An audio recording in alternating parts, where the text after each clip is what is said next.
Shout out to USARK and all USARK members. If you don't know what USARK is, don't be ashamed. Just go ahead and click the third link in the description below. See what USARK is all about, okay? You never know when legislations are going to hit your backyard, so that's why it's very important to consider becoming a USARK member today. These numbers really do matter, and they look at it for consideration when it comes to battling legislation. So first and foremost, thank you, Phil Goss. Thank you to anybody out there who partners up and volunteers with USARK organization. Thank you for anyone out there who's a USARK member. And if you can't become a USARK member today, please talk about it on your platforms. Let your neighbors know, let all your pet stores know what USARK is here for, and it's here to fight for our animal rights. Thank you to every USARK member and USARK supporter out there.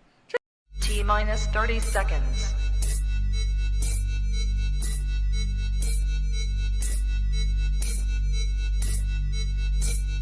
T-minus 20 seconds.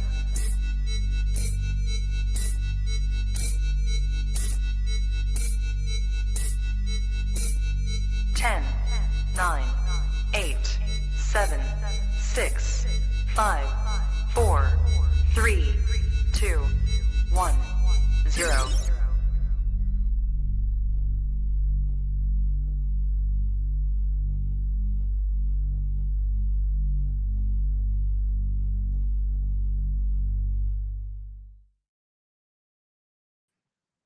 Trap Talk Reptile Network, the coolest reptile network in the world, episode 685. This is Trap Talk with Bob Boo and Big E, Top G, Villarino Reptiles in the building tonight. We're talking everything ball pythons, family. Yes, about time too. So many positive and beautiful things happening in the ball python world, and we're going to talk about it, dude, because why not, man? Ball pythons make the reptile world go round. We all know that. But anyways, I'm very excited. I'm your boy MJ. If this is your first time hanging out, first time listening, if you're into the reptile hobby or just getting in and ball pythons is your jam, well, dude, you're in for a treat. Like I said, big things popping on tonight's episode. But yeah, man, if you're enjoying tonight's information or interviews or whatever, man, hit that like button and please hit that subscribe button and then hit that notification bell. Do all those things and select all when doing that, and you'll be reminded of every podcast release out of the network 7 days a week. Okay, Monday through Sunday, you could get a brand new reptile episode straight to your phone, to your television, all audio platforms. So wherever you listen to any of these episodes, thank you so much from the bottom of my heart. Major salute to all the other hosts of the episodes that go down every day of the week. So man, yeah, like listen, a lot of great things to talk about tonight. I just want to let you guys know if you're looking for exclusive content, if you want to get more behind the scenes, early releases to stuff that I have going on here, come join the Trap Talk Patreon family. Click the very first link in the description below. As soon as you do that, you get connected to a Discord. There's an amazing Instagram group chat. Some of the best reptile keepers in the game are part of the Trap family. So trappers, you guys are my heart. I really appreciate all you guys. Shout out to people in the chats tonight, man. I see live chats are cracking, and I love to see it, dude, because I know, like I said, the ball python game is an exciting place right now, and the ones that are in it know that, right? And so many people in the chats I just see who are in it. I've been following a lot of you guys. I see there in the chats. We may not speak, but I know your names, and I'm so happy you guys are here. Because there's a lot of information that we're going to be speaking on tonight's episode with two of, I feel like, some of the most current, relevant ball python breeders we have in the game. You know, not only as far as breeding side goes, but, you know, overall customer service, the brand side of things, right? Because I feel like in 2025, and I said this already on a few episodes, the breeding is such the easy part. Like anyone can make a cool snake nowadays, right? And that's awesome. How do you sell it? Right? How do you sell without not damaging your projects or anything else around you? Because that's the hardest part, right? These two guys got that shit down. All right. So, and I want to pick their brains because at the end of the day, ball pythons changed my life. Not only just connecting with ball python breeders because of the podcast, but I breed ball pythons myself, and I will always breed ball pythons. I feel like they will always be a part of what I do. I would not be here if it wasn't for ball pythons. So, and I know that, again, I'm going to keep saying that the ball python's more of an exciting place than ever right now. So, but listen, again, shout out to people in the chats. Please, if you think tonight's episode's worthy of any super chat, more importantly, because if you have a question or something that you don't want me to miss, something you want to ask Bob or Big E, then drop a super chat. I don't care how much. Just drop a super chat. We'll cover whatever topic, whatever questions. And don't be scared, dude. Like if you have something challenging you want to ask in the chats, please do. I welcome all questions tonight, because I kind of want to get everything out there, right? And I will kind of play devil's advocate, because I know in the real world of what we do, not everyone has the same experience. It's unfortunate, you know, some people didn't meet the right people in the beginning or just didn't make the right decisions. And it's okay because failures is a part of what we do, but it's all good, man. If you have a question, if you got something that you need to get off your chest and you're in the chats, please do not hold back. Give us that question because, again, you have two guys who I feel like could really give you the answer to whatever it is that you might have. All right, so again, appreciate everyone who's tapped in. I'm looking forward to tonight. I want to get to tonight's sponsors, one of them being MORPH out there in Europe. Devin and Teresa, killing it, man. If you are looking for top-end, top-tier projects in the ball python game, please check out MORPH on Instagram. And if you please head over to their website as well, find all links in the description below. Doing great things over there in Prague and just killing it in the Europe game. So thank you so much, Devin and Teresa over at MORPH. Also, tonight's episode is brought to you by Clutch, #1 ball python organization app in the game. Especially if you're just coming into this and you plan on building a collection, do it organized and do it the right way. Do it cutting edge with Clutch because it just makes you look like you know what you're doing out there when you are organized. I can tell you that right now. And it separates you from a lot of others who aren't so organized. So shout out to Clutch, shout out to Sebastian, shout out to Justin, the entire Clutch team. You guys are just doing big things and more releases, more announcements coming from Clutch. So be ready. So again, thank you. So check them out on Instagram. You can find the link in the description below. And yeah, listen, I don't really want to waste too much time. You know, got to take care of my business, got to keep the lights on. And, but I'm ready to go, dude. Like, I'm so excited for tonight's episode and I'm tired of telling you how excited I am because it's dude, what you gonna do? Okay. When Bob Vu and Big E goes wild on you, if you are semi-excited about the ball python game, don't know if you want to be excited, this episode is going to make you excited. Big things popping. Episode 685 coming at you. Do what you got to do to get your mind right. Do what you got to do to stay hydrated. This is Big E, Bob Vu, Trap Talking with MJ. Let's go. Good.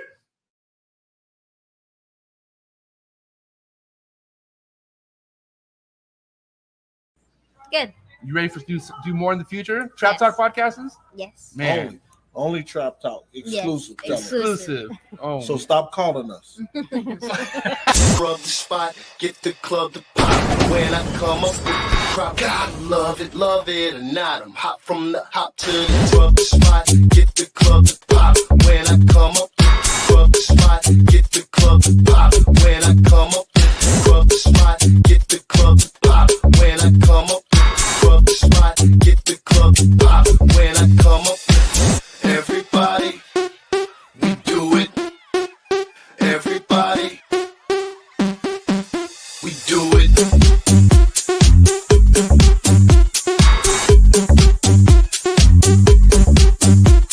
Do it. Do it.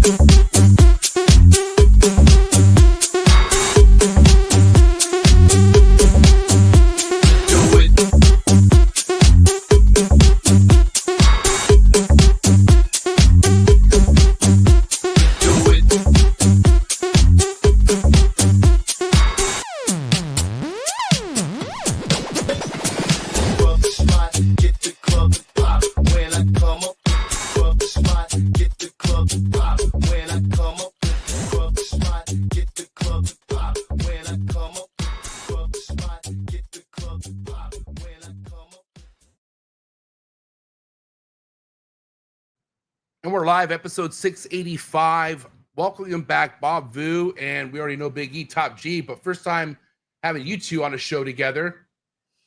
What's up? What's up? Big Glad E, to be on with you, bro. hey, you're lagging, dude. Hey, you got to get out. Jump out, come right back in. You're lagging. Okay. Video quality looks like shit. He's not a rookie, dude. I swear. He has his own episode on Mondays. That's normally not an issue. I think he maybe has the jitters you being on the show with him tonight. Who knows? He's like same video quality as Dave Levinson. Oh my God. By the way, here, let's see how this quality looks now. There he is. That's better. All right. There we go. There we go. Okay. Big E, Bob, Big E. Have you guys met in person before? Yeah. I met him. We did a show together in West Palm Beach last year. Yeah. We haven't spoken much, but I have to say, you're a massive inspiration, bro. Everything you've done, and I'm gonna say it out loud. I'm proud. I appreciate you. Yeah. And Bob, I guess we could start off with that because, you know, I don't know, man. You can't really teach people to be inspired by others. Like, you're either inspired by other people's work or you're not. I came in, and one of the first people that I was looking up at was definitely you. Just mainly your brand, right? I feel like you've always branded yourself to where, you know, regardless of what you know about the Reptile game, you're gonna know who Bob Vu is because the way you put yourself in the game. But then also, as good as you branded yourself, your projects were right there with it. Like, you had the amazing front 4 projects, but then you had the branding to go with it. And that always inspired me because I don't know, like, I know I've you know, having this episode, I having my own network and stuff gets me closer to a lot of people, like what you're doing, but you've been an inspiration to me since day one. Like, since I've even looked into like what these bigger guys are doing, you were one of those first group of bigger guys, and you've lived up to that name, dude. And you're only continuing to grow, which, again, super inspiring. So Appreciate that. I give you that Because power. I feel like a lot of the people that started out with me or like alongside me, and it sucks sometimes to like look back and, you know, look back through like either your Facebook memories or whatever pictures, and then half those vendors aren't around anymore, you know. But that's the natural progression of the industry, because if everybody made it and everybody stayed in, there wouldn't really be much room for the new guys to come in with their. I mean, if Ralph Davis is still out here vending shows or you know, whatever, there wouldn't be room for any of the new guys to vend any of these shows. So there's the natural progression of it. Guys do have to get out. Guys retire or quit for their own reasons. And anytime that happens, it seems like it stirs up the ball python or reptile haters a lot. Right? They're like, oh, people are quitting the industry, and we're like, that just naturally happens to, you know, in any industry, really. Because if you, that's what I wanted to kind of address a little bit tonight, you know, with again, we talked about how much positivity we wanted to talk about today, but it's hard to talk about the positivity of the industry without a little bit addressing all the negativity that's going on too, you know. Right. Mm-hmm. There's a lot of positive stuff. I feel like this year's market has been way I don't know how's it been for you guys. How do you feel the market's been this year? Well, hold on. Before we get into that market talk, let's kind of look about where the negativity is coming from. Is it coming from people who are actually in the markets? Like, is it coming from people who are actually currently breeding, selling animals successfully in the markets? It's not. That's not coming from those people because they're too busy working. You know what I mean? And Bob and Emilio's been in this 20 plus years. How many relationships that unfortunately didn't work out because of your growth? It's not personal. I can't stop growing. And for whatever reason, life circumstances happen, right? And I get it. Like, it's unfortunate. You got to get out, and that's part of life, dude. But I feel like with right now, the way social media was, it got a bunch of people in here. It's not working out for them, but they're still hanging around, and they got a voice in the comment section. They want to speak up because they're salty, dude. They're not happy that there are people still doing good, and they're over there just checking out or mentally checked out or just not having fun. I'm just saying, like, Bob, there's a time and a place where you got to realize this person is just not good to be around because of the energy, the whole you're sucking me dry of like, I don't feel good about myself. And what's crazy is this whole demographic of negativity comes from people who don't feel good about themselves and they're not happy about anything. So it's like, dude, why is that our fault? And people who are excited to be a part of this. So yes, the negativity, it comes from either people who didn't make it in the industry or the industry failed them or they feel like they got scammed or something. But here, let me throw out these numbers real quick. Okay. Sure. So let's say 20 to 25% of businesses wouldn't have survived the first year. 50% of businesses don't survive the first 5 years, and 70% of businesses don't survive the first 10 years. That's not reptile businesses. That's all businesses in the U.S. in general. So you're talking about a pretty, in my opinion, 25% closing the first year is pretty high rate, considering someone opening a new business, let's say a restaurant or something like that, and then shutting down within the first year. It's a really high percent, 1 out of 4. In the reptile industry, we have to expect about the same thing, you know. And if you look up the key factors that cause businesses to fail, right, there's 4 main factors: cash flow, which is you're spending more money than you're making, which a lot of reptile guys tend to do, because you go in, everything's shiny. It's your first year, man. Everything's shiny. Everyone's trying to sell you stuff. Poor management, which is on you. Once again, it's on you. Cash flow, poor management is on you. Poor management of your time, poor management of your resources, lack of demand. So we know one thing: there is a demand for ball pythons, because if there wasn't, all of us wouldn't be breeding them. Guys like Justin or myself or whoever wouldn't be, making really good money doing this. And the last reason is competition. There is a lot of competition in our industry. And what that does is it kind of forces you to up your game. Obviously, the guys that won't survive. The guys that don't keep upgrading their inventory, the guys that don't upgrade their displays. You've been using the same displays for 15 freaking years. Yeah, you're not going to outsell me. It's just not going to happen. You're still using the same raggedy lights you used from 15 years ago. It's yellow. You still, it's stuff like that, man. I've seen displays that literally belongs to a swap meet. You don't need to be at any type of expo selling animals. It's a swap meet type display. And again, those are, with those numbers alone, you see why people are failing. Yeah, and what's crazy is, I don't know, one thing that I paid attention to, Bob and Emilio, when I first got in, is I noticed, like, man, there's some people who do it like I was talking about how you do it, Bob, the way you put yourself out. And in 2017, there was a lot of laziness, dude. And there still is a lot of laziness, but I feel like some people have no choice but to upgrade their shit, because you're going to look really bad at these shows if you let this motherfucker come with all this brand new stuff and you're just with deli cups. Like, people are almost forced to have to, like, up their shit up, which is good. I feel like that's kind of what this hobby needed. But if we take things back to 2017, laziness was like, almost like was almost the realm of the reptile hobby. There was, I hate to say, a lot of slobs, dude, but if we go back years and years and years, the demographic of human working with reptiles is kind of like lower and lower and lower, if we really think about it. So it's only gotten better and better and better as the years gone along, because evolution and better people wanting to come in and do better by the animals. But also 20 years ago, you don't have to market. You're the only guy selling pinstripes. You don't have to you don't have to market anything. You were the first one to sell banana clowns, or bananas even. Tell you know Brock Wagner well enough. He didn't have to market bananas. He's the only person with bananas at the time, and they're $25,000-$30,000 a piece, and people are beating the door down to buy them, because he was the only one with bananas. But Brock, I have to give him credit too, because over the last 20 years, he's had to evolve. He's got to do new displays, new banners, become a salesman. He don't just expect people to call him to buy stuff, and all the guys that do survive the industry over 10, 20, 30 years. Again, Justin, I know we look at him, he's young or whatever, but he's been in this industry a long time. He's had to evolve over the years of his show, vending the shows, or his online presence and all of that. So, a lot of times people are just like, oh, these guys got real lucky, or they're, whatever reason they have to give for these guys being successful, other than, oh, these guys just outworked us. At the end of the day, a lot of these guys, you're getting outworked. So. Yeah.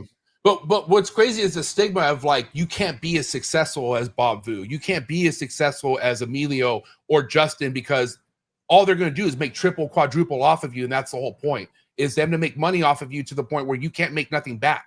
Like, that's almost like the stigma that the bigger breeders have right now, because of the narrative that's being pushed by people who aren't even breeding, or it just didn't work out for them, And if you spent a ton of money during COVID, which I did, without a plan, then yes, it definitely feels that way, right? If you came in and dropped $30,000 or $20,000 on a DG clown, and then this year you're watching people sell them for $1,000, it sucks. Of course it sucks. And was I a part of that? Yeah, when I was selling DG clowns, they're about 12,000. They were 12.5. And so watching these guys, again, my first customer that bought a DG clown from me at 12.5 made money. A lot of people know I was in Tinley when I bought the DG Xandic clown. I paid $50,000 for that snake, and I made money off of that snake the first year. But that's going into an investment with a plan. When I bought that male, I already had a fleet of females lined up to breed, and so it's not like I'm like, oh man, I hope he breeds this one female and I make all my money back. No, I had 10 girls that were basically slotted for him. Whichever female develops first, that's the first female he breeds. And I was going to make my money back in the first clutch. And I already knew that. But a lot of these guys that feel like the industry duped them or whatever, realistically, I'll be honest right now, blame your mentor. Whoever is that person that you lean on the most, that first person that got you in. And if you don't have one, find one.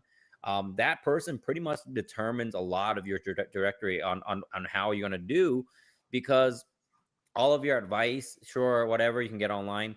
But when shit hits the fan and you're having a really shit day and you go out there and your rat room overheated and half of it died and you want to quit and sell off and, make bad financial decisions and go buy a pair of scaleless heads for $30,000 or stuff like that. It's that guy, the guy that you call and ask for advice. If that guy sucks, it could ruin you. And I've been lucky that I've had really great mentors through most of the time I've been breeding snakes. Albie Scholl being one of them. When that was the first guy that sold me a mutation of a reptile. It was a Max Snow leopard gecko. Frank, everyone knows him as Frank Monroe here in Georgia. I asked him a lot of genetic questions when I first started out, and I have a very good group of friends that I lean on for advice. And if you don't have that, you should try to find that. That's a great thing about this industry too. It's very easy to find people to help you and give you advice. People give you advice. It's Right. hard to find people to give you honest and good advice. But can we flip things real quick? Because let's think about the people who do let's think about the norm. You go to all big breeders and you ask for advice and you get good, straightforward advice. You could still fuck that up. And that's the thing. Like, I'm sure about, and Emilio, there's been plenty of people you've spent time on the phone with, either customers or whatever, and it just didn't work out for them. You know what I mean? Like, and so not even getting the best advice you can get even guarantees your fucking longevity in this game. Like, it has to come with your heart. Like, and I hate to sound corny with it, but if you really don't want to really keep ball pythons, dude, anything can almost rock you out of this game, because where's your real connection? There's not enough advice that will help you on a Saturday go clean rat tubs, man. No. The advice it's just Thursday nights. Oh, Emilio, today was a mice day, wasn't it? It was. But knowing that I was gonna come on the podcast and the day I had yesterday, I decided to get help. All right. I have Bosa? Bosa? So, Damn, shout out to Bosa. yeah, Hell yeah. It was easy. But yeah, you need a combination of things. You need the right approach. You need some luck, hella passion and love for this shit. Yeah, big time. And some type of, you need a little bit of a business acumen as well. And if you don't have it, you should go try and get someone to help you with that, or I don't know, just sometimes I'd say even read a book, take a course. Oh man, but isn't that like all available at your fingertips? When people are like, "Oh, because you have all this business experience," I don't know anything about it. It's not like I ran businesses before, but it's all on YouTube. Yeah, I've been watching a lot of videos about investments and all this other things and taxes and all this stuff. It's all on YouTube. I don't just naturally know this stuff. And at the end of the day, you don't look at this industry and go, wow, man, Justin really made it far in this industry because he's so special, or because nothing separates me, Justin, from anyone starting out that makes us any more special, because we breed ball pythons, dude. We throw two snakes together that we think are going to look good. Sometimes the results suck. And then 1 out of 10, we get really good results, and we lean on that and we build up on that project. But nothing really makes us truly more special than anybody else in this, right? We just throw two snakes together, man, and we get some of it's luck, a lot of hard work, and honestly, just a passion to keep going. Because man, there's been some shit days. I hatched a desert ghost, a xanthic pied the other day, and his tail was flipped backwards like this and kind of like in a pretzel shape. And man, stuff like that, when you're working on a project for 5 years and hatch a really crappy animal like that, and it sucks. Somehow the animal's thriving. It's already had 3 meals. But then this week I hatched a perfectly good looking one, out of a different clutch. So yeah, and to get past some of these like really shitty situations, and we've all had it. You breed animals long enough, you're gonna have slugs, you're gonna have girls die from any reason. Man, you can have a perfectly healthy animal, you open that tub the very next day, it just ate last week and it just rolled. We deal in live animals, it happens, man. And you have enough of the passion to do it, and you'll stick around even when the money's bad. There's been years where the money's bad. This industry has roller coastered. Emilio, you've been in this long enough. You've seen 5 different waves of people saying the market has crashed. This market has crashed so many freaking times since I've gotten in 2007. So let me say this, and yes, there's been like 5 iterations of the market, right? Or if that's the right word. The people that lead the charge against the market haven't been in. They were in the first one. They have no fucking idea of what any of this is anymore. That is the main frustration I have. And the other is that a lot of people out there forget that Justin, yourself, myself, MJ, we all started exactly like them. Exactly like them. 100%. So I feel like that's important to remind people that you can do whatever you want. You just have to put the work in, and shit has to fall into place for you. It's hard to, Emilio, it's hard to look back like into a mirror and be like, I didn't make it because of me. Yeah. It's so hard to like blame yourself, right? Like when I have to look at myself in the mirror and go, man, I don't have a 6-pack this year because I didn't put in any work. Pounding tortillas all summer might not be a good idea. And it's hard to look into the mirror and admit that. Sometimes it's easier to look into the mirror and go, man, maybe my test is low. I just need to get on some tests, or maybe my, Mary needs brother. so fucking much. You can blame anything, and for these people who absolutely hate our industry or hate ball pythons overall, it's easy to just be like, these breeders scammed me by selling me this snake, or whatever the reason is. Whatever their excuse is for their failures, it's easier to just blame someone else. It's definitely not as much fun to blame yourself. Yeah. I mean, personal responsibility is across the board probably the biggest problem we have as people. And it's difficult for people like yourself, Bob and Emilio, and even me. Like when we hit shit that we're shooting for, right? Like we think about the ups and downs. When we're at our peak and we're at our high, hitting what we're getting, like we can't relate to like what these people are talking about, the negativity. It's hard. It's like, dude, it doesn't come easy, right? And maybe we don't always celebrate the losses because some of the losses are hard to deal with, and we fucking want to keep it to ourselves. But goddamn, we shoot for that fucking high every time when we open up the fucking egg box and we see and I'm sorry, dude, but it's hard to explain that feeling. Am I right, guys? Especially you, Bob, like the shit that you've hit before, like that's like, hello, like it, and I don't know what to say about people who haven't had that feeling. Like, I don't know. A lot of times they quit before they even get a chance to get that feeling. A lot of these guys quit on the second year, third year. I always tell people second, third, and maybe fourth year, the probably the most dangerous years for a new breeder, because year one is exciting. Yeah. Right? Everything's exciting. I can't wait until these girls get up to size. I'm going to breed them, blah, blah, blah, blah. Year 2, some of the excitement's fading a little bit, right? Year 3 is probably the absolute worst because you're hatching babies, but sales are tough, right? Sales are tough for everybody. I'll just throw that out there. It's not like an easy walk in the park for me. It's not like I'm just like posting, boom, instantly sold. We still have to put in work. I still got to call guys from Japan. I still got to call guys here and there to get animals moved, especially if you're hatching a 10K animal. It doesn't sell itself. You have a list of clients that are interested in specific projects. So I call them and I was like, hey, this hatched or whatever. But that year 3 and year 4 for people, those are the toughest years, man. Year 3 and year 4 for those of you who are breeding year 3 and year 4, those are going to be your toughest years because finally starting to see some of these animals you raised up pairing together.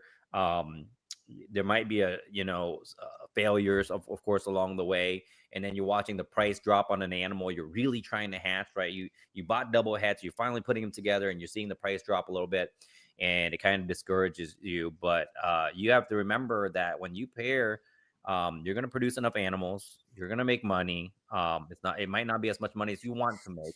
You're also, remember why you started doing this. I want to say 90% of us that came into this industry didn't think we're going to do this for a living. And I don't think you guys I'm not. I'm in that. Yeah, for or sure. whatever. And you're going, I'm going to do this for a living. None of us really thought that. So remember why you bought your first snakes in the first place. You just want to have fun with your kids and breed snakes, or you want to have a little side gig or whatever. So stick to that, man, and raise the animals and enjoy the process, and learn to enjoy more than just ball pythons, a part of the industry, honestly. Yeah, big time. And I just want to hold on real quick. I just want to say, Emilio and Bob, that like respect also the like the how deep it really takes to hit some of the stuff that you guys are trying to hit, man. Like you really need to have the amount of space and hold back type of position in your life where you could invest for the future. Otherwise, like you can't really expect to hit anything that you're really shooting for. Go ahead, Emilio. I'm sorry, I didn't mean to cut you off. I didn't want to lose this point. There is a sector of the people that have got in, especially in the past, in the old days, that they didn't give a shit about the animals. It was all about the money. They do not connect. They do not connect, and they never connected to the excitement that we feel in hitting a fucking animal like the desert ghost exantic clown with beautiful pattern that fucking Bob hit. You know what I mean? So there's people, aside from the value of the animal, okay, they never connected with that. They don't understand that. That's why it's so easy to attack it, aside from the fact that they fucking failed. That's how I feel about it. They never connected to the beauty of what we do. That's how I feel. So the new narrative now is that like ball python guys are jumping ship and going to different species, right? Is that the new narrative that you guys are getting? They're all jumping to chondros and maybe. Yeah. That's the natural progression of things. Okay. It's not that ball python guys are jumping ship. It's that so many new ball python breeders came into the industry in 2020, 21, 22, that they're finally growing out of just ball pythons. I did the same thing. I kept ball pythons forever. I really love ball pythons. Then I got geckos. Then I got black-headed pythons. Then I got boas. Then naturally, when you go to a reptile show, something else is going to catch your eye. You go on Morph Market or you go on, whatever, something's going to catch your eye. And as reptile people, we're going to be naturally a little bit interested or curious on these new species, right? Will Moreau's moving down to Georgia might be one of the worst things that can happen to me as a keeper, because he has so many freaking species that are cool or things that he's interested in that I'm going to want. So now I'm naturally going to expand my collection and get one of these. I'm breeding my black-headed pythons now. I'm working all kind of random projects. That's cool. But because naturally I'm a reptile person. And there's a huge difference between a ball python breeder and a reptile breeder. At the end of the day, there are people that got into this industry only because of ball pythons. They came in and they only want to do ball python, which is perfectly fine. Obviously, it's better for us, better for me, anyways, money wise. But there are reptile guys, and they come in and everything interests them.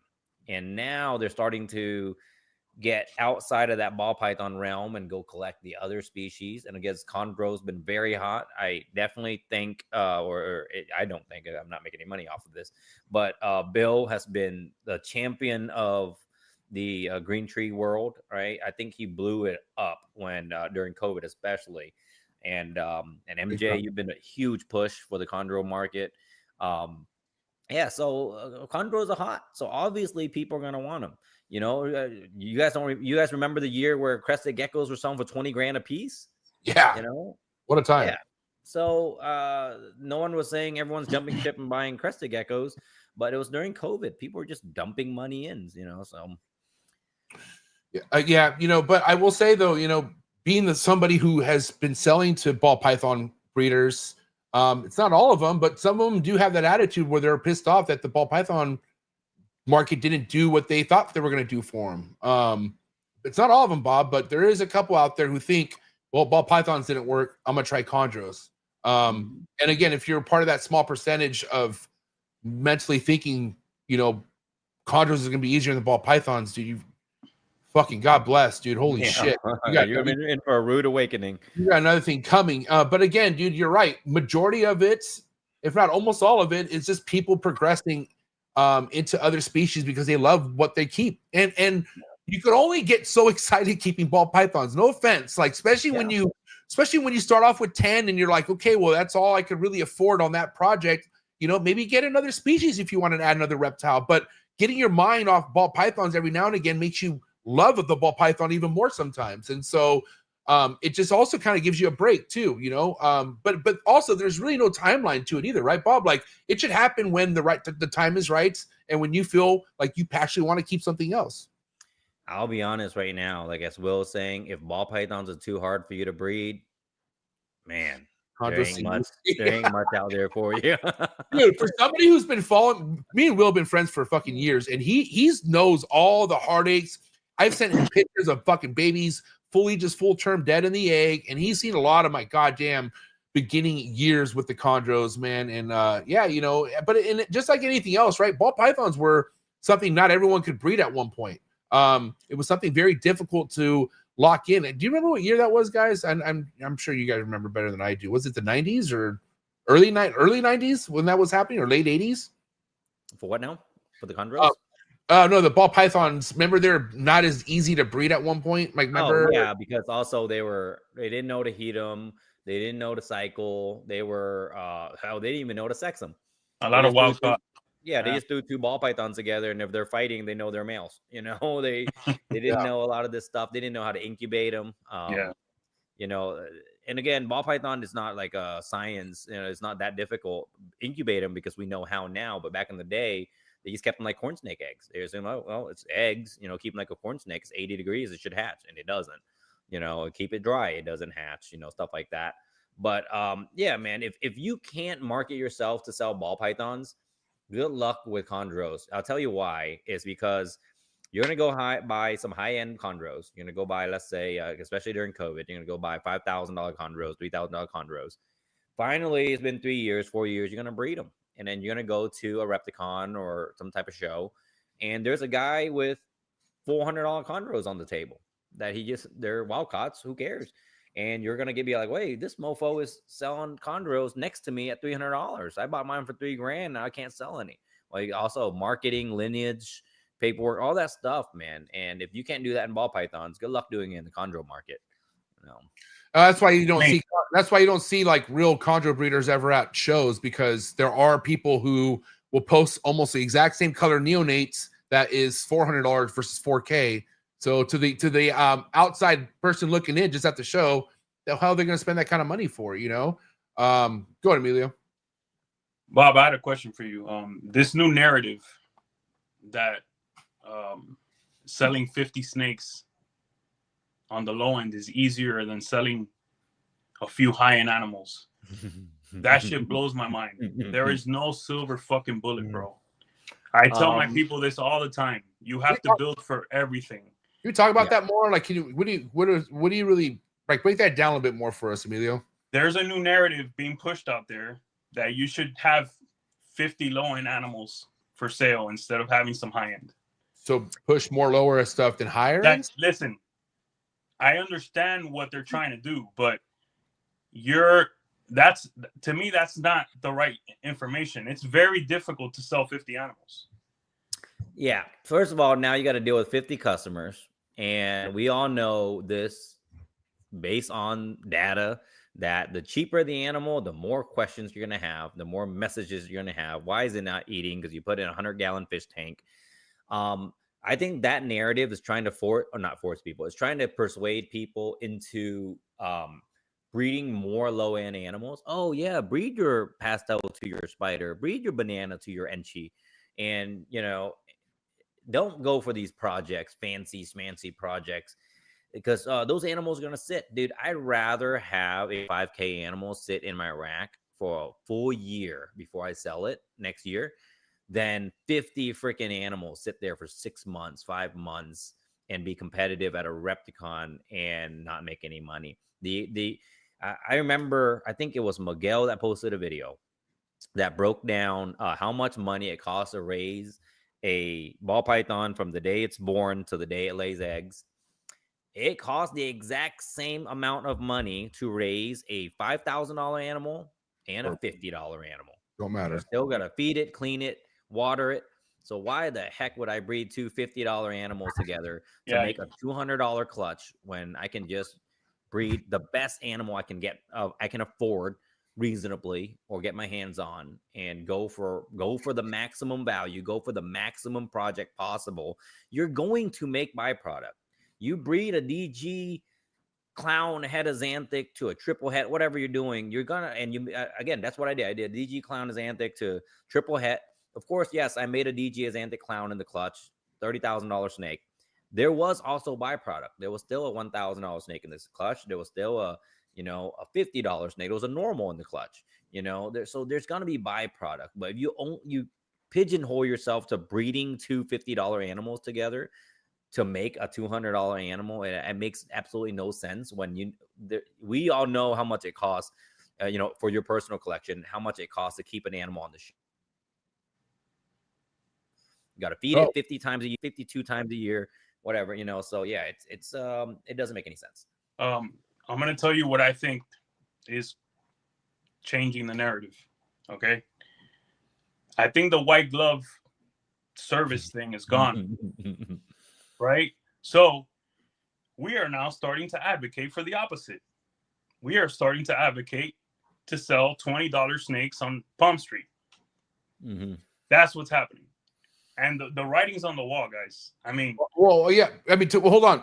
Exactly what Emilio just said. They're not happy about people like you, Bob, not supporting Palm Street. We're not taking your higher end projects, only because it makes sense why you said what you said. But it's crazy how if we really look at the whole demographic of who's kind of making ball python breeding look bad, it's the ones who are upset that they're not supporting Palm Street. Why? I don't know why they're so hell-bent on everyone should use Palm Street. I mean, they've asked me to sign up for Palm Street. I did. I'm not like anti Palm Street. I'm not on here to be like, oh, Palm Street's the devil and it's ruin our industry. It's not good, in my opinion, in my personal opinion, for ball python sales overall, because of you have 30 seconds to pitch to 50 or 70 people, whoever you're talking to. That person has to make a split-minute decision to buy a live animal. Dude, I've been to shows where I've seen the same customer at my table for 5 freaking hours, and they haven't made a decision on which animal they're buying. They wait till 4 o'clock on a Sunday to be like, okay, today's the day. I talked to my wife, blah, blah, blah. We're going to buy this snake. And it could be over a $300 snake. But you were buying live animals. We're not selling freaking plants that if it dies, oh well, right? You buy another plant, or Pokemon cards. I buy Pokemon cards on these apps all the time, on these bidding apps. I buy shoes, things that I can just buy and throw on a shelf and I forget about. I forgot I bought it. We're selling live animals. So in my opinion, it's not a good platform. However, I'm not going to condemn anyone for using it just to get rid of animals. But I definitely do not suggest you go on there and try to auction off $1,000, $500 animals and sell them for pennies to the dollar.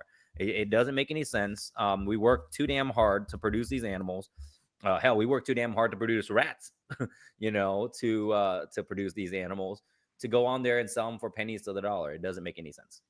Let me jump in here real quick. I have friends that do very well on Palm Street. I'm not a Palm Street hater, right? But what these people that are hating on the market now are not telling you is that the people doing well on Palm Street have 30 species and do not sell ball pythons. Ball pythons do not do well on Palm Street. Yeah, that is a fact. That's a fact. I've been told that by people that fucking kill it on there. Feelings ball aside, are not a Palm Street item. Yep. Period. And these guys are trying their best to get it that way. It's not happening. Good luck. Yeah, and again, I've known guys where they're like, "Oh, I go on there and I did like 3K the other day," and I'm like, "Well, how much inventory did you sell? 10K's worth of inventory, and you made 3K. You know, you sold a gajillion Blue Eye Lucy's or whatever at $125 a piece wholesale. I get Terrible. it. And who's making all the money at this point? Palm Street and your shipping company, right? The shipping's probably making more money than the breeders. Bingo. Yeah, so. Woo! It's funny how that works. These are facts. These are facts, guys. Know the business. If you don't know the business, don't speak on it. Period. I'm just saying, at the end of the day, there are people, there's certain couple companies that are unhappy with certain ball python breeders, and they're trying to think of what can we do. They won't ship with us, so what can we fucking do? We have to make them look bad. And somehow. I try to stay neutral, right? As a breeder and as a show promoter and all this stuff. I try to stay neutral. You do good about that, Bob. By the way, I see it. Everyone sees how you don't play parts. Like I try not to. But also, I've been with Morph Market since 2017. I've been friends with Darian for coming up on 5 years now. We've become close friends. And to watch Morph Market get dragged through the mud and be blamed for what's going on in the industry, when realistically, first of all, it's an economic problem. It's a U.S. economic problem. People don't have money. They don't spend nearly as much. We gave away too much money during COVID. It's just a problem. But to blame Morph Market auctions and then to say that Morph Market shipping is going to ruin the industry, like, how you're giving me shipping at $35? Oh, yeah, that's terrible. It's going to kill my business. When realistically, you're saving me $5,000 a year in shipping, and that $5,000 means I can give my guys bonuses for Christmas, or I can buy, things for infrastructure and for a new breeder. For a new breeder, a $35 shipping versus an $80 shipping is make or break. Game changer on a sale. It's game changer on a sale. Yeah. And when the day I found out that my maximum discount from another shipper was actually not the max, like not even close. I was like, bro, what? Dude, how are we supposed to feel when that happens? It's kind of like a slap in the face. I've been given this speech so long of like, oh, you're one of our highest volume shipper. We're giving you the maximum discount. We're making absolutely no dollars off of you. Yikes. And then to find out like I can get another 20% savings on top of that. And then the company is still making money. Like, trust me, guys, Darian ain't hurt. He's not hurting. Okay, but 72% discount, he ain't hurting. What you just said just happened to you with that X company, Lou. That was supposedly Morph Market's supposed to do that, right? Wasn't that the whole narrative? Like, oh, this is gonna change, guys. This is all just a big scam for them to switch it up as soon as they get everyone to start shipping with them. That's false. I'm telling you, Darian's not doing this for money, dude. He's not doing this so he could fucking make millions off the shipping company because other people are already doing that. And he was trying to change all that. That's all it was. And that could make some people feel some type of way. But, other companies took it professionally. Some others, not so much. So it's unfortunate. The Morph Market auction thing's interesting, right? When people bring it up on why, it's like, oh, I see ball pythons on there not getting any bids on. And I'm like, stop auctioning off Enchi het clown males, maybe? Take them to your local show and sell them for $25. Right. Because it's a $25, $30 snake and you want $50 shipping and you expect anyone to bid on that. Of course, you're not going to get a bid. It's an Enchi het clown male, dude. Like, it goes in a wholesale box, goes to a pet store, and then some kid's going to get his first ball python. It's fine for that to happen. At the end of the day, we all know what we're doing. We're producing ball pythons, and I am very okay with me selling a snake being someone's first experience with reptiles. So you want to sell them a good animal, obviously, and them evolving into another species is okay. They don't have to become ball python breeders. Not everyone needs to become a ball python breeder, but it's like, acknowledge what we do. We throw two snakes together. We breed snakes, but at the end of the day, we also have to have some business, make some business decisions and make, smart decisions. Don't have your auction end at 3 a.m. I've seen that happen 100 times. I have to set an alarm one time because it was a really good animal that I was following, and it ended at 3 a.m. If some dude in California decides to throw on the auction at 11 o'clock, 12 o'clock their time, and realize it's 3 a.m. on my time, and I'm like, nobody's gonna bid on this shit, dude. And again, that's just small, conscious decisions you can make to help your business out. another thing I wanted to hit on, that whole thing where we are all promising a fucking dream. Okay, that's bullshit. Yeah, that's bullshit. We are promising people, Generic- first we're getting them a pet, right? Yeah. Second, if they want to go that next route to make crazy nice animals, that's nice combos. That's where we take them. And then if they want to make cutting edge shit, this is all the customer. We help them get there. Yeah. That is what I think pissed most of us off. That we're Emilio, have you ever used these words before ever in a sales pitch? Is, oh, bro, it's going to be so easy. No, none of us have ever, I don't think, ever uttered those words to a customer going, bro, it's going to be so easy. You're going to make so much money. Yeah. Like literally never. Yeah. Right. I have to tell people all the time, this collection was built over 15 freaking years. I didn't one day decide, hey, I'm just going to become a big ball python breeder and just hoard 1,000 ball pythons and, whatever, do hundreds of clutches. It's going to be taking a lot of time. It's going to take you a lot of time, a lot of effort. And we don't promise, like when people are like, oh, these big breeders are promising these people, bunch of return promise, we charge them a lot of money. So they knew it's going to be a lot of work and money to get involved. It's not like we're like, oh man, all you got to do is give me 100 and I'll make you 1,000. No, we that's just not the reality of whatever they're trying to paint this picture of this pyramid scheme we're trying to sell is, and they have to also acknowledge, let's say 80% of all ball pythons, 90% of all ball pythons sold are pets, or they're not high-end project animals. They're like, they think I sell like these $10,000, $20,000 animals every day, and I don't. No, I sell a lot of sub $1,000 animals as really pretty pets or building blocks for other breeders. But it's never like, oh, yeah, let me sell you this 30K animal so you can make $1 million. It's not that's not a thing. And can we really talk about, Bob, where, listen, depending on how fucking deep you want to take your pockets into coming into this, you can hit some crazy shit in 3 years. You could hit the same shit Bob or Emilio's hitting in 3 years.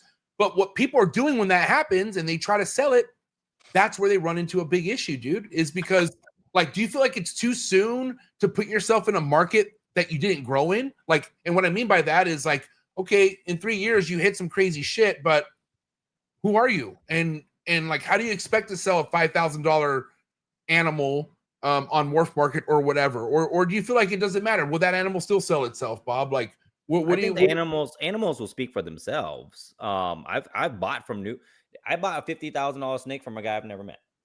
I don't even know who the hell he was at the time. I didn't even know Matt. I didn't know Windy City. Oh, Jesus Christ! Now I'm gonna butcher his business. Steel City. Steel City. Damn it! Now Oh, Windy wow. City. Windy City Swan. Steel City. All these Chicago guys. 50K. I don't even know the guy. Guy sent me the picture of the snake, and I said, I'll take it. Eats good. Ready to breed. Cool. I'll take it. Animals will speak for themselves, man.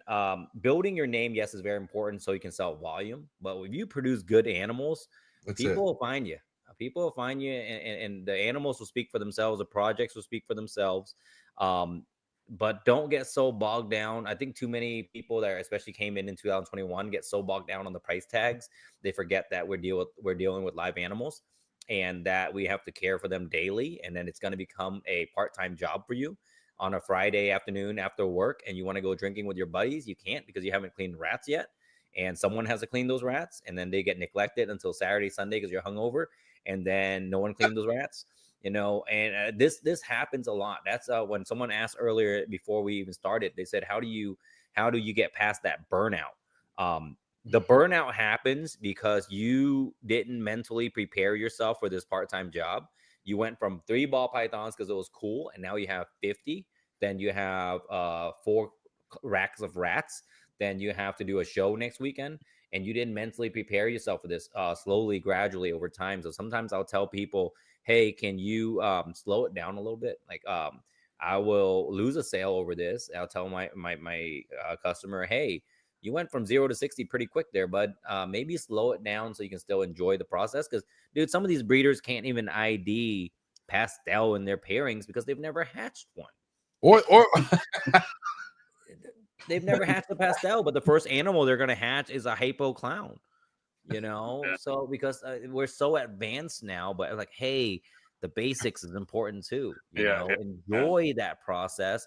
Don't go and pair 35 animals your first year and get overwhelmed, and then you get burnt out, obviously, and you're out. And that's one of the biggest reason people quit, because they're not having fun anymore. On a freaking Thursday night, they have to watch 1 to 3 random guys talk on a podcast. They think they're gonna gain anything out of this, but no, all we're gonna do is just shit on other people. So you know, think, oh, I'm gonna gain so many business ideas from Bob. You're not. Join the Patreon. It will pay for itself tenfold. Hey, the Patreon will pay for itself tenfold. You make so much money. Don't it's join gonna be so that easy. $5 Patreon where people are just gonna talk shit and be angry and rejoice in the end. The end is coming. You guys got Brian Gundy in here. We have to also mention. We also have to mention too, man. Like, first and foremost, not everyone starts off as serious as others. Like, some people don't even know this is a whole thing at first. Like, I mean, I remember keeping ball pythons in my early 30s in my closet before I even knew there was an actual like whole fucking ball python world out there. But like, that seriousness grows the same way you said, Bob, that it's okay to mature into other species to work with. It's the same way when you grow your ball python collection. You start off just having it in a tank, and then you start learning a thing or two or start meeting people, and then the seriousness of keeping a ball python just elevates with time. But I don't know, man. Like, I think everyone is just in a different level of their own when it comes to how serious they want to take this. And maybe people don't realize how serious ball python success could change your life for the good. You know what I mean? But that's also, like, again, not to throw a pipe dream out there, but that's not something that happens overnight, and you can't predict it's going to happen. It just happens. That's another thing too, right? Like, we got to remember how when Bob bought his first ball python, he did not think he was going to be doing this full time. That wasn't even a thought of his mind. Neither was Emilio. I bought my first ball python at the Tallahassee mall pet shop for $100. It was a normal and ended up being a female, so I ended up breeding it 3 years later. But yeah, never in the wildest dreams I'm like, oh, I'm gonna breed snakes for a living. It's not. That wasn't even an option. My parents were like, cool, if you go to college, if you decide to go to college, we'll give you an extra, few $100 here and there, and if you work this extra job, I worked a lot of random ass jobs back in the day so I can buy new ball pythons. That's why I hated seeing king snake for sale, because I actually I bought my first lesser on there off of king snake. I bought a spider female off of king snake. I bought a lot of ball pythons off king snake back in the day. Let me say this. In 2005, I got my first ball python at one of Amir's shops down here. And I have to say, something I had written down here is simple. We went from getting that first ball python to learning, right? To trading and selling on Craigslist, right? To getting and selling online, to vending whole states, right? To vending the whole nation, to selling snakes around the world. Okay, tell me that that's not inspiring. Every person on this podcast right now has done that. Yep. Okay, to say that others can't do what they set their minds to me is unacceptable. It's un-American to me. That's how I feel. I don't know. Can't deal with that.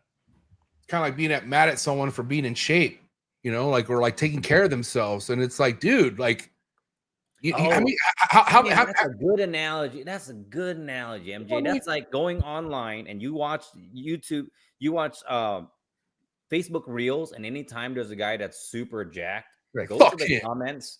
Yeah. All the comments are like, yeah, how much steroids? What's your cycle? All this stuff. But they never account that this mofo is in the gym 6 days a week for 2 hours a day, working his ass off and eating clean and doing all the work, putting all the work. Yes, he's on steroids. I get it. But doesn't mean it happens for free. You still got to have the discipline. Like, bro, steroids don't work out. You have tits. You'll become a woman. Like, that's a fact. You have to work out. But that's the thing. Like, you don't take it. That's why also, Bob and Emilio, like, I hate to be not so judgy, but like, man, if we kind of look closely at the people who are very upset, they don't take care of themselves. Like they're unhealthy fucking people, dude. And that I has go to the gym and be like, that has to be a miserable feeling, dude. That Man, guy's in too good of shape. Screw him. That's a pyramid scheme. He's just trying to sell protein. they're just listen, bro. I'm just you saying. don't even have to go to the gym. Go walk. Go burn some calories. Fucking address issues. Figure your things out. See where you're at. Well, yeah, back to my question, guys. How's the market been for you guys 2025? What's the market like? I'm up 10% from last year. Yeah. I'm doing just great. I'm fine. And not that's chondros aside. Just ball pythons, I'm doing just everything I wanted is working out for me this year with ball pythons. I'm happy. Yeah, we're seeing that turn, right? The people that got out last year and the year before that, as the market got really tight, right? It started to squeeze. Your margins are low. Bedding price, rodent price all went up. And as those people got out, left kind of a little space. And I've gone to shows. I did Southeast and I did Atlanta and Daytona back to back. We crushed both of those. We go to Dallas. We had a pretty good show overall. It wasn't like home run or anything, but Dallas is growing. That show still needs a lot of work to grow. Yeah. Because again, you moving cities, it takes time. But again, we had 3 successful shows where we made money. So compared to last year, all 3 of the shows made more money than the last year's shows. I'm seeing an upward trend. I'm watching pet animals sell a lot faster, a lot more of them. The international market's better. The only international market right now that's struggling, in my opinion, is Thailand. Thailand and Indonesia hasn't been buying a lot, but Japan and Korea has picked up the slack.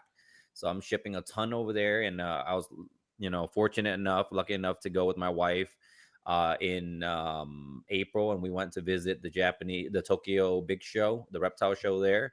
And the market there is so freaking hot, man. It's amazing because they're basically the US market 10 years ago. Everything is new to them. They haven't seen this shit before. Yeah. Japanese people are like, whoa, you can keep tortoises at your house, and they're buying this shit up. Banana ball pythons were $500 over there, stuff like that. And again, as a person selling in the US, I'm looking at those prices. Damn, I'd be rich over here. But you have to understand how to get those animals over there, what it costs to ship an animal over there. That's why the markup is higher. And then again, over there, every breeder, like a big breeder, would have like a collection of like 100 ball pythons because there's no room. So because they're stuck on an island, the size of like Georgia and Alabama, or basically, there's less breeders to compete with. There's less space, so there's no one building ball python farms over there. They're getting a lot of their inventory from us, and the market's hot. They have 40 million people living in one city. Right? Metro Tokyo is like 30 something million people, almost 40 million people. So there's a ball python shop like every few miles. Like I was visiting a guy's that's all he sells in his shop is ball pythons. And this guy balling. Like this guy took me out to $1,000 dinner, and I was looking at the check. I'm like, oh shoot. And then he was like, no. I was like, we asked you to come out. I was like, okay, cool. I was like, oh God. These guys are balling over there with these ball python shops, man. They're selling freaking bananas for $500 a piece. And just while I was visiting his shop, he sold 10 ball pythons. I was there for 2 hours checking out the shop, and they're just ringing customers up that just walk in and buy ball pythons, man. And then like coming home from seeing something like that, like that's so refreshing. I'm assuming, right, Bob? Yeah, like how good is that feel? Oh, I come home like refreshed. I come home like new ideas. I'm going to be pairing everything. I need more hatchlings. I need to be sending these guys stuff. And the ability to do that and make connections and get these guys to obviously take them to dinner, or they took me to dinner, and build that type of relationship where I can ship off 50 animals to them and have them make even more money, introduce more people into the industry. I was able to meet a lot of our customers that I've sold to before, and take pictures and hang out. It was a really cool experience. I would suggest, if you're in the position to do it, and if you're able, go visit some of these other markets. And if you go to Puerto Rico, man, Puerto Rico, you don't even need a passport. Go to Puerto Rico. You'll see the market over there. We have very good breeders in Puerto Rico. Kenny Aponte, one of my guys, Ron. Kenny. Kenny. Yeah, those guys are great breeders over there. And just go visit some of these other countries. They're so much more excited than us. I'm so glad they don't have the they don't have like some of these podcasts in Japanese or Korean, whatever, so they don't watch the negativity. They just watch Justin's videos and that's it. They don't watch the negativity. It's great. Wait, I just applied for this to be translated in Japanese. Not too loud, just kidding. Yeah, you should apply this so that they can be excited and know the market's so good. Yeah. Right. No, but I will say this though, kind of going back, like, dude, everything that, like, for instance, okay, people ask like, whatever, how the fuck can I connect myself with everyone that I know? Dude, I fucking went to these big shows, and still to this day, if you haven't been to an NARBC, go to a fucking NARBC, and just one or two more, just those one or two connections that you can meet at this show will, like, maybe not be your next step to success, but it's going to make you excited that you're a part of this. And the more you put yourself out there and the more people you meet, the excitement does not stop. The fire continues. That's why, you know, regardless, I will always go to one of your shows, of course, Bob, but, you know, NARBC, because, like, I'm going to see people that I want to see and speak about, because as much as we love the animals, dude, the relationships that you meet in this hobby will change your fucking life. But you got to put yourself out there. The relationships in this industry is kind of a make and break point. Yeah, big time. A lot of my higher end animals or higher end package deals are two guys that I have a good relationship with, you know. And when people tell you you are the accumulation of the people around you, it's 100% true. Facts. You know? 100%. And you get to decide that. That's the best part. You get to decide who you spend your time with. You know, you become the people you spend your time with. And, you know, going to these shows, I went to Arlington 2000. God, what was the year where I went bull riding and then almost broke my butt? Oh, yeah. I went to Arlington. I didn't vend that show. I just flew out there and hung out. I think it was like 18. I think it's on 18 or something like that. I went to Tinley for 3 years before I even considered vending. You know, I attended Repticon for years before I vended my first Repticon. So when people are like, oh, I can't go to Tinley because they don't have any tables, I'm like, well, go and hang out, loser. Go and meet breeders. And if you can't make it to Tinley, at least you can make it to the Southeast Reptile Expo in Duluth, Georgia, January 31st. You know, at least get your ass out there and meet some vendors. It's your only other chance to meet Justin Kabilka. He only vends Tinley and Southeast Reptile Expo. So, you know, and go out there and shake some hands. Tell people about your projects at least, and get excited. Sometimes when you sit at home and watch these YouTubers complain about the market all the time, get yourself out there and meet the people that are actually selling snakes. Yeah, go be likable. Like, go put yourself out there. Like, you know, people that are actually making money. Stop talking to people that aren't doing it. You know. It's just not. Yeah, dude. And also, Bob, let's kind of think of this. Like, you throw your own show now, man. Like, it's deeper than you being a ball python breeder at this point. And it was even before the show, because the community you've built over the years. You got a fucking ton of people who support you. You have two people who are on the screen here that support you. But, dude, you throw your own fucking show now. That's probably the most talked about show throughout the year now. Did you ever saw that coming? Like, you know what I mean? We weren't even supposed to have a show. We were, you know, I was vending in Atlanta. I was fine with that. But because Atlanta had this void of shows, the only reason we threw it together, I didn't want to become a show promoter. It sounds terrible. I watch what these guys go through and dealing with vendors, dude. We have 140 vendors on the list. And anytime you have a group of 140 people, there's going to be a few people that are hard to deal with. People who complain. And then you're talking about, so I didn't give you the numbers, MJ, but we had about 9,000 people through the door in August.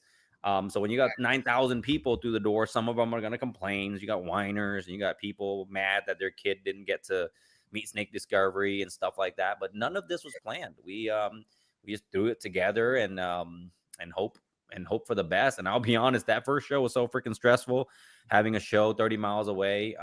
You know, and now with so many shows now, that's inevitable.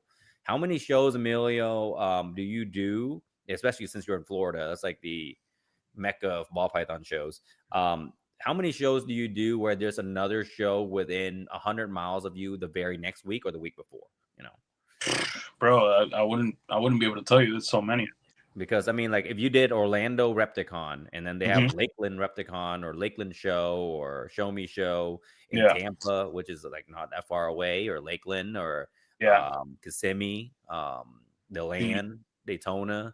The I-4 right there. Yeah, the I-4 corridor is the the most saturated show market. Yeah.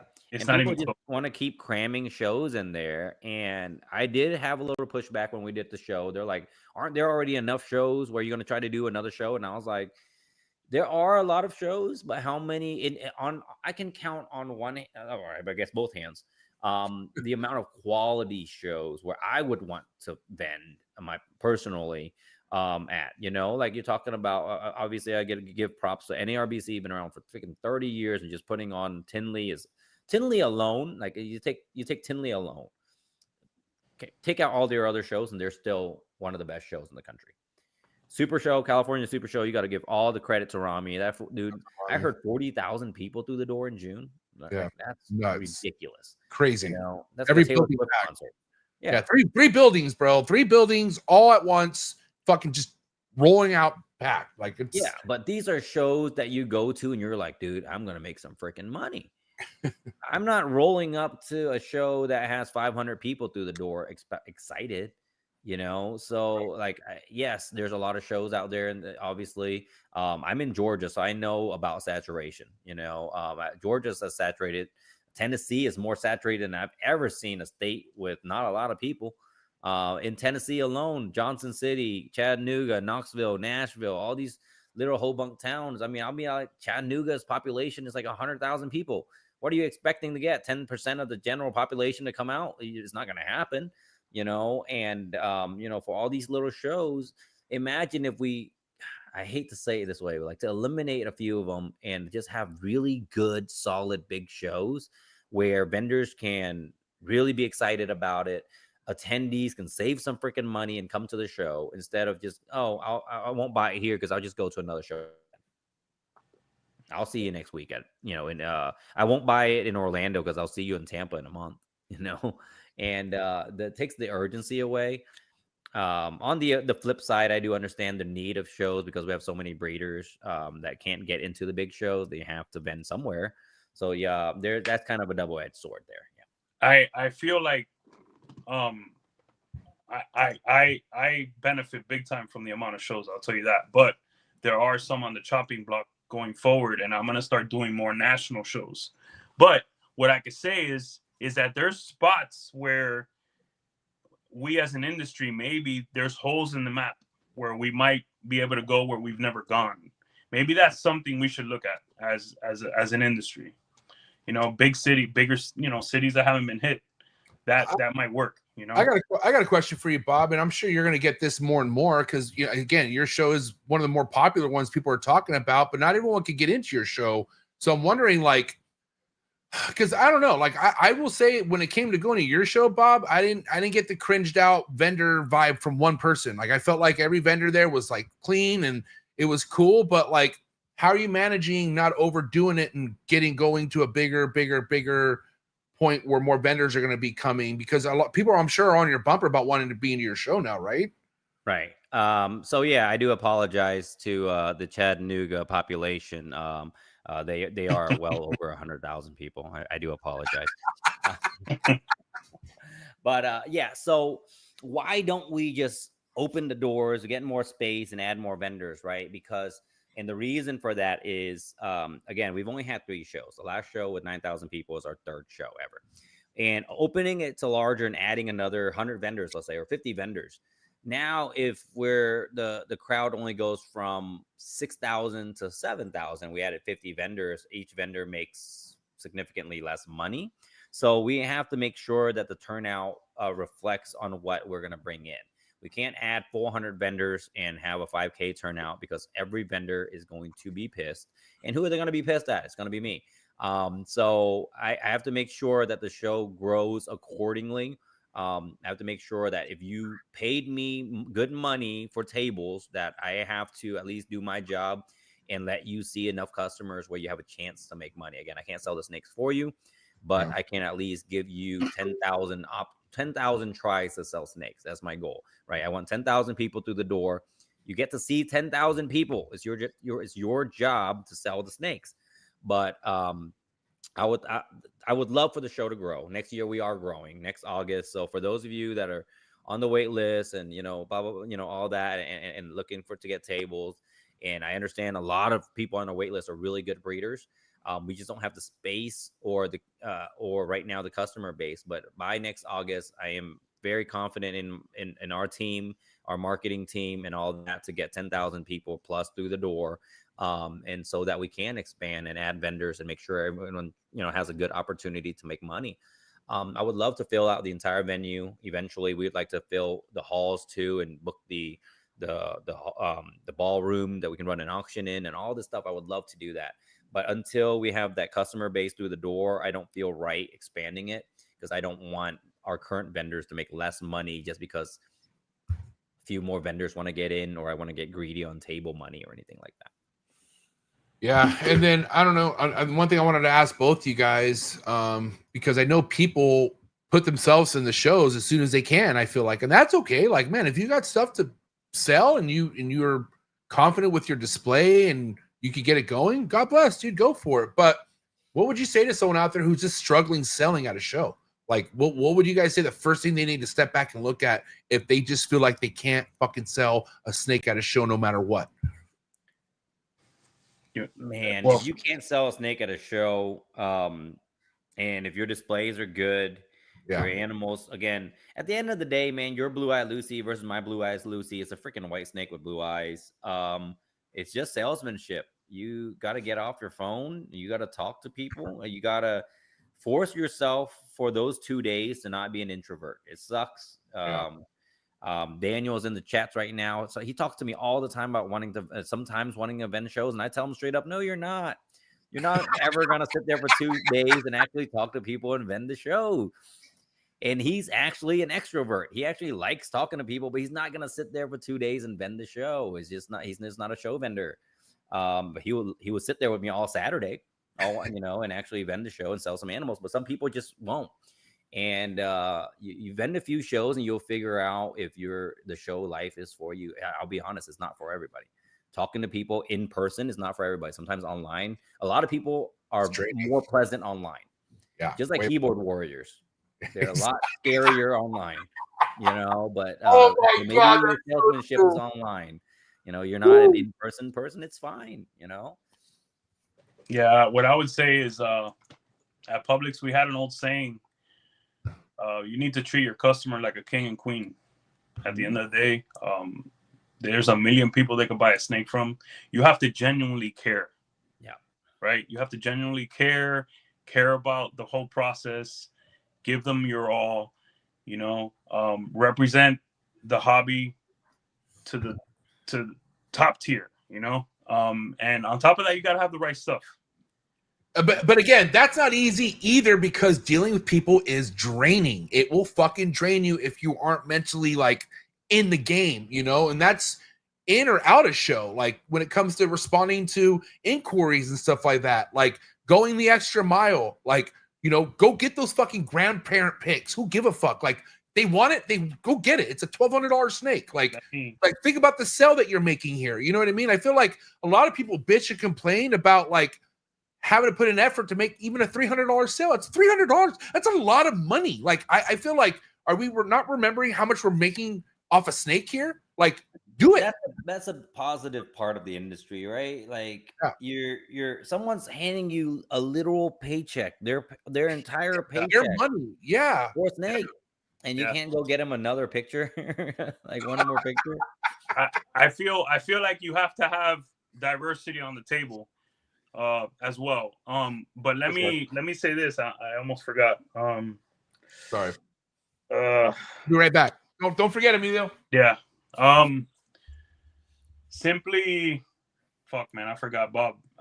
I forgot what I was gonna say, but I'll remember. You talk, say something. I'll remember in like 5 minutes. Okay, so when you're talking about diversity on the table, it's not so much even about species, right? Because all I do is ball pythons, but because I have enough variety on the table between a $100 animal, $200 animal. That's what I meant, though.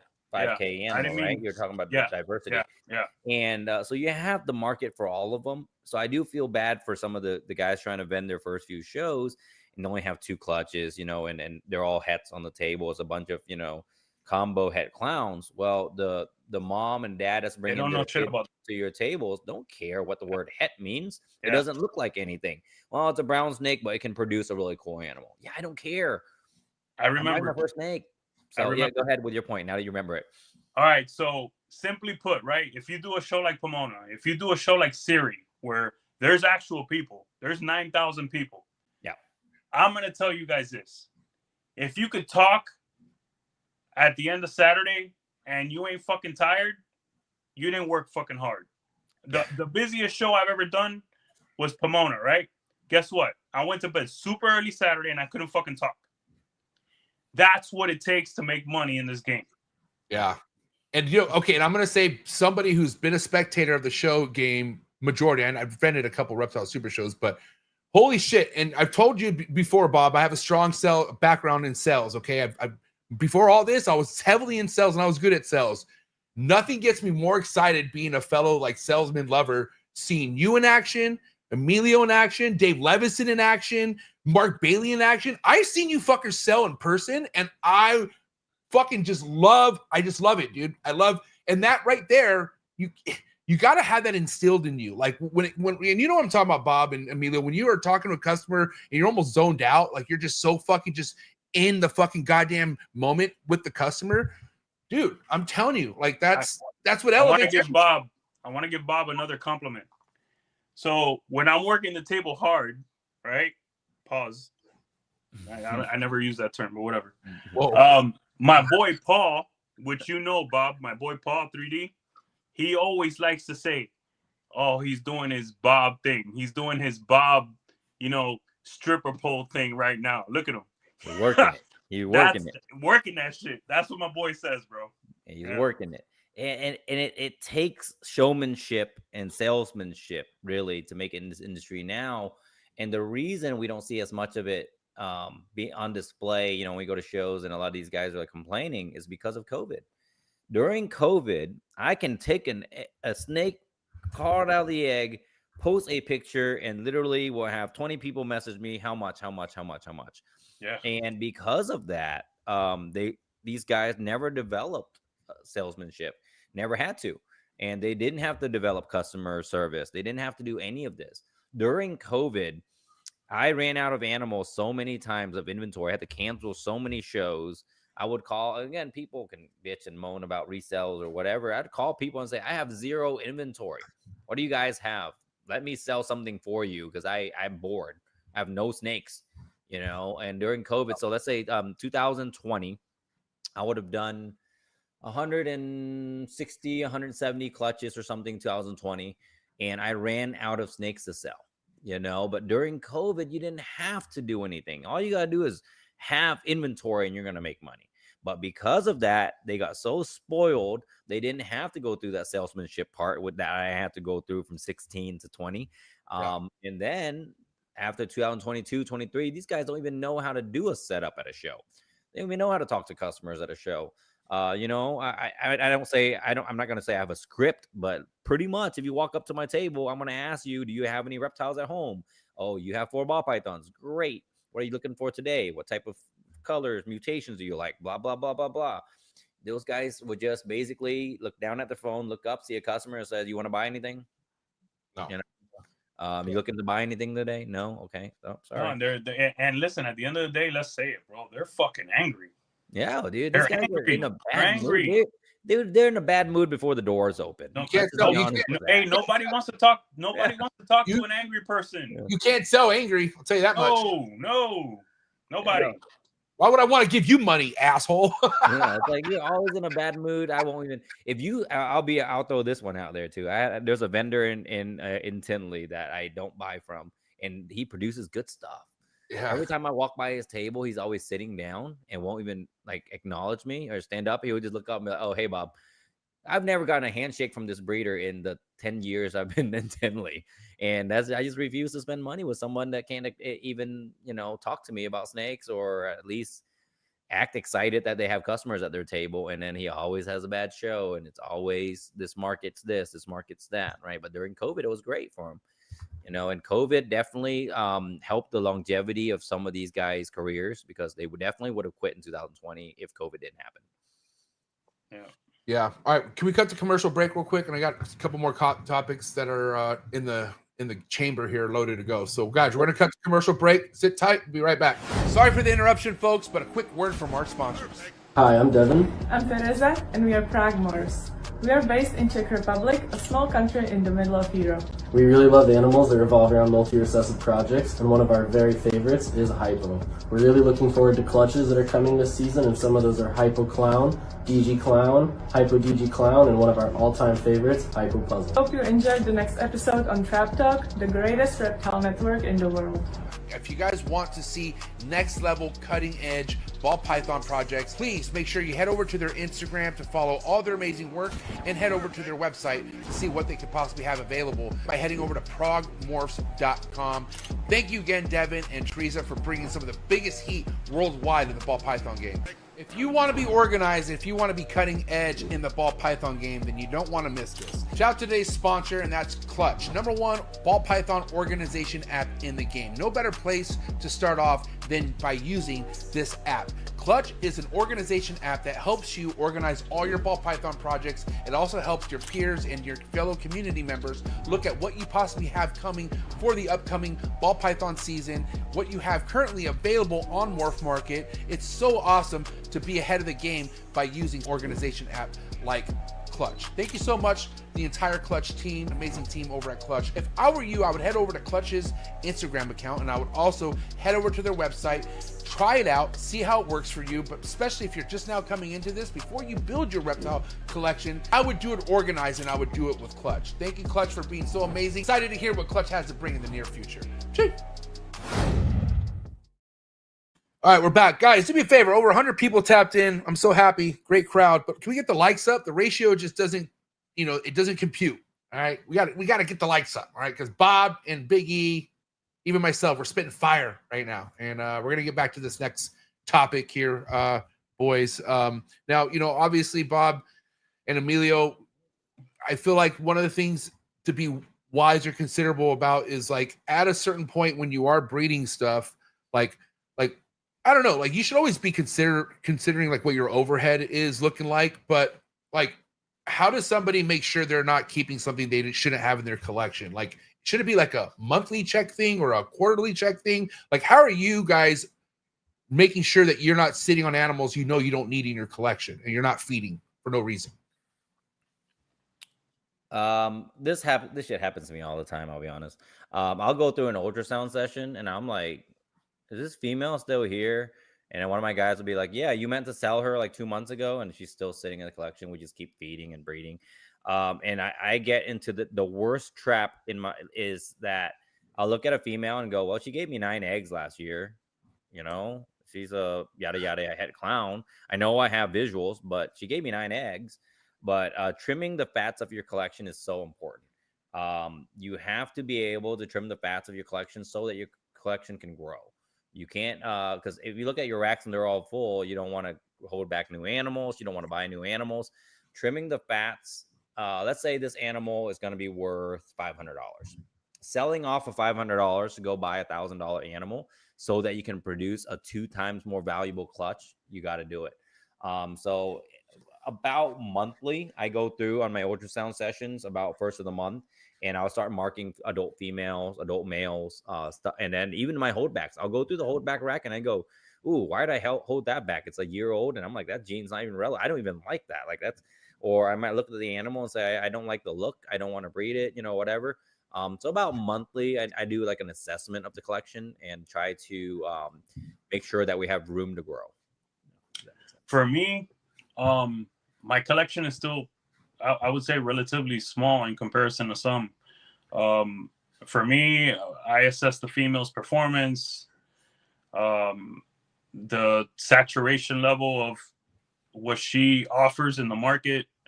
What do I have coming behind her? Can I trust the female that's coming behind her? Because, sometimes it takes time to get these girls up, to size where you could trust them, maturity. I'm one of those guys that doesn't sell much breeder females. I should start, but it's coming. I have to. But I'm also starting to expand a bit, so I have to make decisions based on that.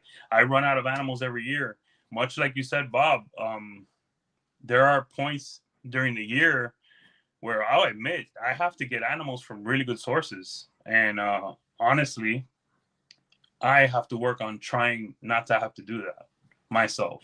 Yeah. So, but yeah, I'm with you. You have to upgrade your collection. That's what I'm doing now. But it's not as fast when you don't have a really big collection. I'm holding back about 40, 50 animals a year.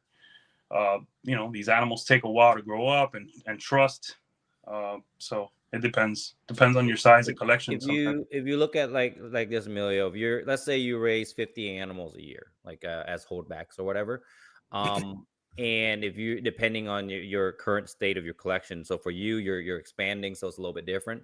For us, we're trying to stay pretty much at the same size. I really like the size of my collection right now. It's exactly as much work as I want my guys doing. I only want my guys working here Monday through Thursday.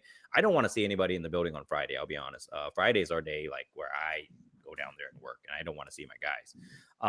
And again, I want to give them time off, so when we go do shows, that they have to be there all weekend. But if you are trying to maintain your collection size, and if you're raising 50 animals a year, that means you have to sell one animal a week.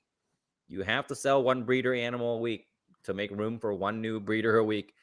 50 animals, basically one every week. You have to sell one breeder a week. And then if not, all of a sudden by the end of the year, you're like, oh shit, I got 50 females growing out. That means 50 females have to leave. And it puts you in a kind of not a desperate situation, but now you have to kind of like do a mass sell off, and then you're not going to get your good value out of it. So if you sell off, an animal here or there, like one every other week or whatever, to make yourself some room ahead. If you, this is only for maintenance. That's like if you're maintaining the collection size. Prepare to sell breeders as your animals are growing out, so that you don't become desperate and be, oh crap, I got to move 50 females next week, and then auction them off or wholesale them. That way you get your value out of them. For sure. Yeah. Let me say, let's say you had a customer where you saw where things were headed for them, and you knew that they were going to be in this position. How would you set them up for success as far as like making sure they are in a position where they could sell these animals once it comes time? Because again, an adult's not as easy it is to sell as a baby. Sometimes it depends on the snake, right? But if you have like a starter off snake, that couple incomplete dominants, like how do you know what to do with a group of those snakes when you've only been around for so long? So especially in codoms and adults, it's not even worth, I'll be honest, a lot of them are not even worth posting on MORPH Market because the shipping is so high on an adult, right? You're talking about shipping is going to be average $50 to $75 for an adult, especially if I have to ship on MORPH Market. On MORPH Market, yeah. If you shipping something else elsewhere, $100. Yeah, it could be $100, $125. I know breeders that charge $80 flat rate shipping because they can't get cheaper rates for some reason. Even though it's at their fingertips. But that's a topic for another day. But I would suggest you go to your local show or local pet store and sell them. And again, if it's not worth, if you can't get good money for them, it's probably not even worth breeding at that point for you if you're growing a collection. And even if you get $300 out of it, let's say you get $200-$300, it's a Enchi, Mojave, yellow belly, whatever, you get $200-$300 out of it. It's making room for you to raise a way better animal instead of sitting on this animal for the next 8 months or whatever, trying to get retail, and make yourself some room and clear off that space. And the earlier you do it, the better. So you don't get to this desperate situation where you go to a pet store and be like, hey, $50 a piece and get rid of them, which I've seen breeders do. People message me all the time with lists of adults that they want to sell. And for some reason, they think I would like to buy their Enchi het pied female. And I'm like, what am I going to do with that? But they get into the practice of moving out animals as you're growing. So in your head, you're like, okay, I'm going to hold back this female today. Okay, this female is only 100 grams. Yes, go ahead and sell her replacement soon, because if you're every week you're thinking about another holdback because you're holding 50 a year, that means every week you got to sell an animal pretty much at that point. And let me tell you, the adults, people buy them at the shows, man. Yep. They want opportunities at that first clutch. At shows, they're more willing to spend more money on an adult because you can feel the animal, you can see the animal, you can see the opportunities in it, right? It's plump. they're like, oh, cool. You know, you can ask more questions in person. Obviously, some people don't want to inquire on a $300 adult online. When in person, they can just ask you, when did it lay last? Is it ready to breed now? Yada, yada, yada. And you can get way better money bringing a stack of adults to a show than you can online. Yeah, for sure. Are you taking a lot less animals now, Bob, to a show, or is it been about the same throughout the last 5 years? I do less shows, but I do bring a lot of inventory. There hasn't been a show. I won't do a show if I can't bring at least 100 animals to it. What's the best inventory that sells for you at a show overall, like across the board? $700, around $500 to $700 is a good sale to me, and that's like the right around the average of what we do. Tinley is different. Tinley, my price, average, per snake is probably closer to $1,200 to $1,300. I don't do Repticons anymore, but back when I was doing Repticons, it's probably closer to $200 to $300 because you sell a ton of blue-eyed Lucies and Pieds. But now, because I only do like national level shows, I do the NRBCs, our show, Daytona, and stuff like that. It's probably close to $500 to $700 is what I sell the most of. And what about you, Emilio? 100%. What Bob just said is the way it goes. Repticons, you're talking about 150 to 300. You get lucky here and there with a $500-$600 sale. But other than that, everything else for me is pretty much online. Anything over 700 for me, unless you get lucky, has been online. So yeah. I can only imagine each show being different, like you're breaking down right now, Bob. So, should vendors consider doing the homework on the show that you're about to go vend and like figure out what previous sales were doing good for others and like kind of canvassing what the hell you're about to experience, you would say? Yeah, you can do that, or you can join a Patreon of like another breeder that vends a lot of shows or have had history of vending a lot of shows, like Bob's Ball Shed. We do a breakdown of all the shows we vend between us, and even some of the other Patreon members will break down their shows and the show experience and give you a snapshot of what's selling. Again, my inventory ranges from $100 all the way up to $10,000 animals every show. And I bring a lot of animals. I've gone to shows with 400 animals before on the table. I've gone with 20 displays full of animals before. So I have a very good grasp on what sells where. So I can go to Dallas and expect to make this type of money. I'll go to this type of show and not even bring a 10K animal because I know no one's going to be interested in it and no reason to stress out that animal. So you can ask breeders. I do it all the time. After a chain of shows, I'll message breeders. Hey, how'd you guys do in Kansas? How'd you guys do in, Daytona, Tinley, wherever? And if I'm interested in a market, Nashville or whatever, I will message a few breeders that vended the show before, see how it is. If a good breeder that went to that show and didn't make money, I might not go. If a bad breeder told me it was bad, I'm not going to take their word for it. So I'm never going to ask them. But like right after I vended Dallas 2 weeks ago, and we did well. I did 14,000 there in Dallas, and Wow. I messaged Dave Levinson. I messaged my boy Travis from TNS. I messaged Jacob Folks, quite a few people, because the same weekend it was like 8 other shows as Dallas and ARBC. Troy and Nick had their show in Virginia. That's right. They had an AARP in Virginia. There was a Nashville Show Me show. That's like their big show. And there's all these Repticons. But I messaged everybody to try to get a snapshot of how the shows were doing, what their turnout was, so that I can tell my Patreon members about it. And I want to give my Patreon members, or even my friends that ask, my honest opinions and data. I want to be like, hey, there was about 3,000 people through the door, and one of my vendors that went there with 200 animals did really well. Or there was only 1,000 people through the door, and yada yada. So yeah, it's good. Just ask vendors, man. A lot of vendors will give you their honest numbers. Yeah. Yeah. And so with that being said, I don't know, are you looking at like something where, because I don't know, do you feel like you have to vend to have successful sales in this hobby? Or are there ways around that, you would say? No, Dustin vends 2 shows a year, and I'll be honest, he don't make no money at the shows. He did at SERE the first 2 shows, but he's there to show off, man. He brings 2 displays of animals, just shows off animals. My online sales are really good. I honestly could just drop all the shows. I vend shows because I like being there. I'll be honest. I love being in Tinley. I love being in Daytona. I love being at Southeast. These shows are just fun for me. I like to see my friends. If I made no money there, yeah, sure, it sucks. I'd like to at least recoup my costs, but I don't need the shows. The online sales alone would be fine.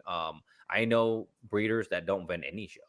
Will Moreau's, I don't even know if you've ever vended a show, and that dude crushes it, and he never vends. I don't never seen him set up before. I want to say I've seen him maybe do one show in Canada. I could be tripping, but I don't know. Yeah. Oh wait, he was at a Tinley. He was at a Tinley. Garcia has never vended a show. Yeah. Oh, his brother did. He put his brother there. Yeah. he put it. Yeah. Quite a few breeders that don't vend shows. Barry Swope didn't vend his first show until last year. Yeah. You know, I know great breeders that don't vend, and it can still work. You don't have to vend shows to make it work. It's way cooler if you did, because it's so much fun. I enjoy the heck out of it. Yeah, and again, it's like almost it's different, you know, like because the vending community is its own thing, you know, like you meet other vendors who don't even really work with ball pythons. They have other stuff, and it's just it's a cool thing. And then only that, like you have people who like attending the shows, and you have regulars, and you have people who just do the show but aren't really attached to social media. They just like the shows, and I'm sure many aspects of this. There's so many ways to do it, man, and just find out what works for you. I just like the shows because I like cash a lot, and I like the smell of it, and I like, you know, I just enjoy getting cash. You know, I like someone. Amen. During COVID, I had to bring a money counter machine to the shows because we had so many what do they call them now? Exotic entertainers that would come out and buy snakes in singles, and I was so tired of counting ones. I actually brought a money counter to these shows, and that's how much cash we were burning through during COVID. And it was great, man. I love being at the shows, the energy, you know, like Tinley's energy is so crazy. It's so different, right? Yeah. It's a different vibe in Daytona because of the heat. Tinley, it's freaking 18 degrees outside. Everyone's huddled up in the bar and, you know, talk about the season. It's a great time.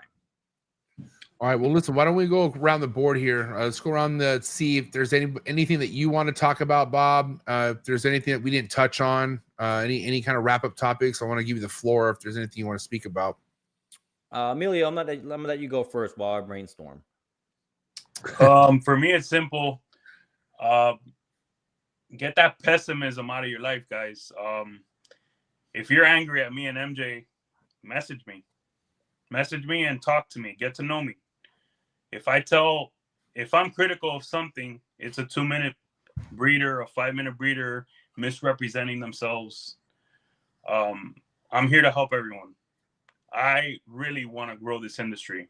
For people out there to say that we are gatekeeping and we are not genuinely wanting to build the industry and we only care about our business is the biggest bullshit I've ever heard. Okay? It makes me angry. People like that want you angry. So I'm going to let it go. And I actually saw my name in a comment, and I've never been called a doofus in my life. Okay? I'm going to say this. I've been called the nicest asshole you ever meet. Okay? Meaning that I have good intentions and I will help people. So, again, I have to say, get that negativity out of your life. Yes. That shit will take you down, okay? It will drown you. It will drown you. You will get nowhere. Get out of that energy, guys. Yeah. Trust. It's no good. Serves no purpose. Okay? The guys on this panel here have done big things in life. That negativity is no good. Run from it, guys. That's all I have to say. Yeah, man, I like that because, man, I've never seen anyone actually make any money being negative. Yeah, they're not. Negative people, they're not making money. They're not successful. They're not happy. They're just online ranting about things that didn't work out for them. Again, I'm not talking about anyone specific. I'm just talking about the negativity overall, right? Even though you all know who I'm talking about. But, you know, overall, look at the industry as a whole. Don't look at the few assholes you meet in the industry. I just went back from dinner with my buddy Jay, and we're talking about how many shitty people he's met in the industry, blah blah blah. And I was like, Jay, for every crappy person you meet in this industry, you're gonna meet 10 people that are way cooler. You know, for like I've been in this industry, I've been going full time, coming up on my 10th year breeding, selling snakes full time. When I've been breeding way longer. I'll be coming up on my 20th year hatching reptiles soon, and Cool. I have maybe 3 reptile beef with three breeders in 20 years. You know, and I've not bad. thousands of friends. You know, and it's the positivity is amazing because I go to Japan. There's breeders there I meet up with. I go to Vietnam. There's breeders there I go meet up with. Like literally, well, I was riding in Vietnam off of an Uber, which is like a little scooter. My wife was ahead of me, and she stops at the restaurant before me. And someone says, "Hey, are you Mary? Are you Bob's wife?" And Mary's like, "Who the hell are you?" The guy pulls his shirt aside, and he has a tattoo of a ball python on his chest. And he goes, "Oh, I follow your husband on Instagram." And this community is so wide and there's so many good people in it. You're going to meet so many more good people than bad people.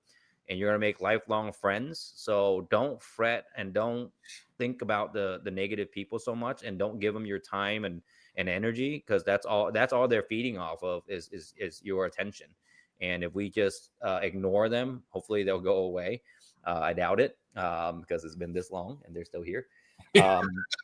But yeah, man, I just do you and put in the hard work, and everything will work out. You know, I'm never going to tell you it's easy, but if you do put in the work, it will work out. Go ahead, Amelia. What are you gonna say to him? I want, you know, I have to bring this up. Like, Good. It's very hard, but it can be done. Okay, I have to say, Bob, you inspire me also, because you are that Asian guy that got into the top 10 in this fucking game. I appreciate that. That shit ain't easy, okay? A lot of people, they don't like bringing shit up like that, okay?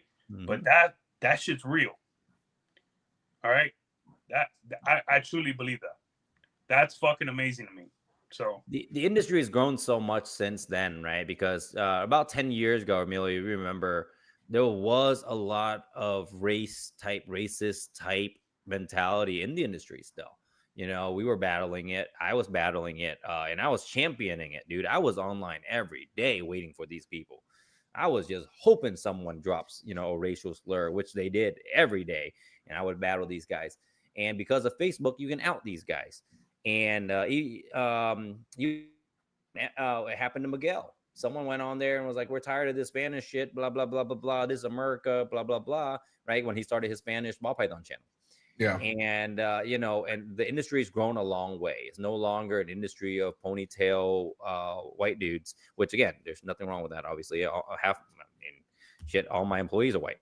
But it's grown, and there's room for everybody, you know, and there's no room for this type of like mentality of like it's only for us, or you know, it can only work for these type of guys, or gatekeeping. They're gatekeeping from us, and you know, the guys at the top won't let us be successful or anything like that.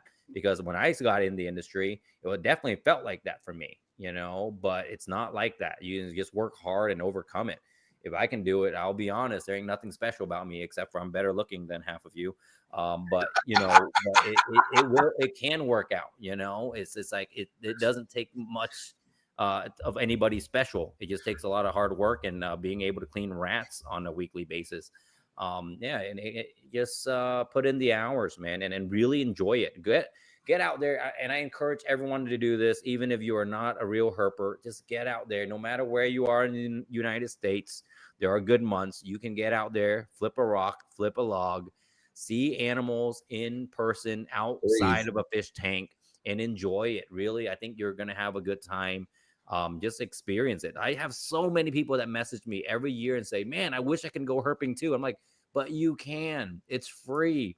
It doesn't cost you anything to go outside and flip a rock over, and just do it. There's an app called iNaturalist. Just look up in your area what species are there, study it, and get your ass out there and enjoy nature. And I'm just going to say, I challenge anyone out there who can't find a way to be happy. If going outside flipping over shit doesn't make you happy, go fucking find something that makes you happy, dude. Living your life unhappy, miserable is just not the way to be on earth, dude. It's not a way to fucking be here present when you're just miserable and unhappy, man. There's things out there that can make you happy, but you got to go fucking find out what it is. And if it's not reptiles, what the fuck you doing here? I don't get it. You got such an issue with everything happening in the reptile world. Why are you here? If you're not happy doing this, man, dude, leave. Doesn't matter what you hatch next week or month or year. Doesn't matter if you hit the 1 out of 32 odds. You're not going to be a happy person. Yeah, figure it out. Where you go? We're thinking, guys. Yeah, I don't know where Bob went. Did I freeze? You're good. No, go ahead. No, you're good. Finish what you're saying. Go ahead, Bob. Yeah, I was like, it doesn't matter. Like, you're not unhappy because of the odds or anything. If you're unhappy doing reptiles, honestly, just leave and do something else. It's unfair to the animals. It's unfair to you. It's unfair to your family that you're taking hours away from. And if you're just not happy doing this, it honestly is better off that you leave now. I always tell people this is the exact same as being in a relationship. Two people telling themselves they need to stay together because they've already wasted too much time in their life. Yeah. So they feel like they have to be together, or forcing themselves to be together because they have a kid. That's probably one of the worst things you can do, because that kid knows that their parents are not happy. So if you're not happy, man, find something else, because reptiles makes me very happy. But if I can bottle up the excitement of flipping over a board or a log or whatever and finding that life or species you've never seen before in person, if I can bottle that up and sell it, I would be a gajillionaire. But reptiles make me so happy that I actually get not happy when I see people not enjoy it. So if you're not happy, man, leave, honestly, and go find something else. And I feel like the biggest point of tonight's episode is to protect our happiness, man. Like, I want all of us on this fucking show tonight to express how happy we are to be a part of something that has been such a blessing to our lives. And again, not just the reptiles, the people, the friends, the team that Bob has. Like, I mean, again, we give so much props to Bob, but man, I feel like Bob fucking balls is because of the goddamn whole operation, like the whole team. Like it's a lot more than just Bob. You know what I mean? Like, it's crazy. You get to choose who you're around all year. I get to choose the guys that that are around me. I get to choose my team. I get to choose. If you don't like them, man, just tell them to leave. That's it. Be honest. Be honest with them. Just like, hey, we're getting on a workout. Maybe we just can't be partners, friends, family, business, whatever. And I have family that I don't associate with because they're such negative people. I'll just be honest. I have friends that I'm way closer to than any of my family because they're just fun to be around. Find people that you have fun with. Find people that jive with you, and do that. That will make you better. Yeah, man. Well, listen, I hope this episode brought some light, and I think it did, obviously. I mean, the chats were on fire all night, and I think we covered a lot of great topics. And overall, at the end of the day, I'm so happy to be a part of the ball python game. I'm so happy to be a part of the reptile hobby, the industry as a whole, kind of getting to link up with all you guys whenever I can. It's a fucking awesome feeling, man. And again, maybe it's not the same for everybody out there, but we don't speak for everybody else. All I can tell you is that we're having a good time. And it's just the beginning for all of us. We're all not that old, thank God. But I'm just saying, we're going to be around for a while. And that's another reason. Yeah, anytime someone calls me an OG, and I'm like, I'm not old. Don't say that. I mean, in our game, we are OGs, bro. I was like, God, I haven't been in that long, but I was like thinking about it, I'm like, oh, wait, you got 20 plus, right? Yeah, it's been 20 years. I'm like, oh God. Yeah, bro. Hey, that OG OG title is fucking amazing, man. Bob's not. Yeah, Bob's he looks so young still. I don't know. I get it, but All right. Anything you want to say to the people, Bob? We had well over 120 people tapped in tonight. A lot of people here rocking with you. So anything you want to say to the people before we let you go? No, I appreciate everybody. I know if you're fans of mine, a lot of you guys are on the East Coast. I appreciate you guys staying up till 11 o'clock on a weekday. And I'll see you guys at the Southeast Reptile Expo in January 31st, February 1st. It's going to be a good show. Snake Discovery is going to be back out there. We'll pick a new theme. And then August 1st and 2nd, we're going to have that show is going to be our biggest show with the Space Wise. And it's going to be a banger. Man, we have so many marketing ideas and so much more to offer for this thing.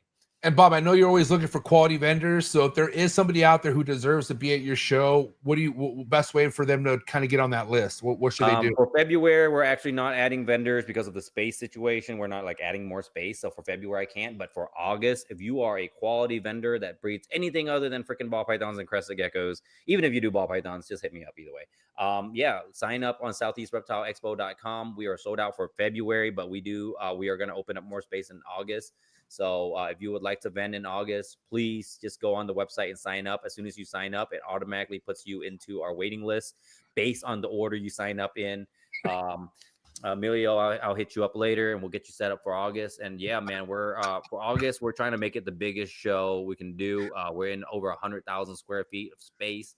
Wow. And it's gonna be a really nice show. Again, MJ, you've seen the facility, amazing. The venue is a beautiful venue, and it's so conveniently located, and parking and all that's really good. The restaurants are nice.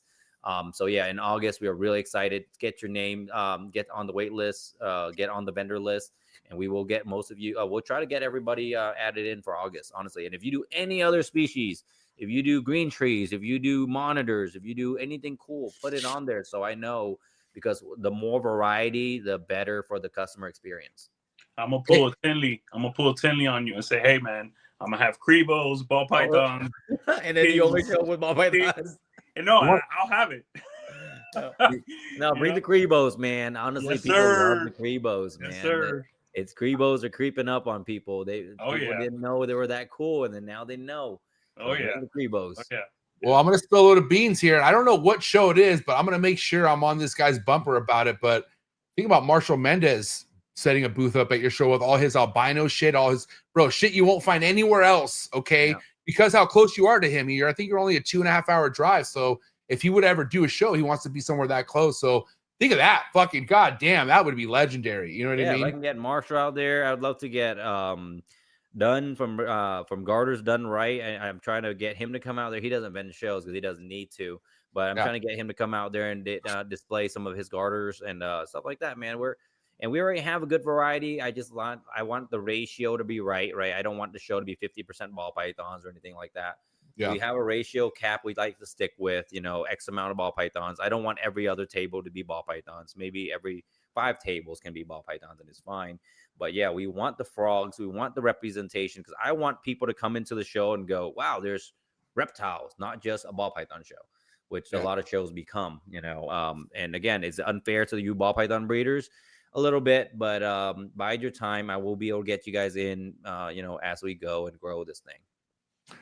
Bob's Ball 2 on IG, Southeast Reptile Expo. Go follow on Instagram. Be ready for any updates that come here on the network. But thank you so much, Bob, for your time. And again, man, thank you for just being who you are in this hobby, bro. Like a really good example on where success could fucking take you in the ball python game. And that's you, my man. So I appreciate it so much.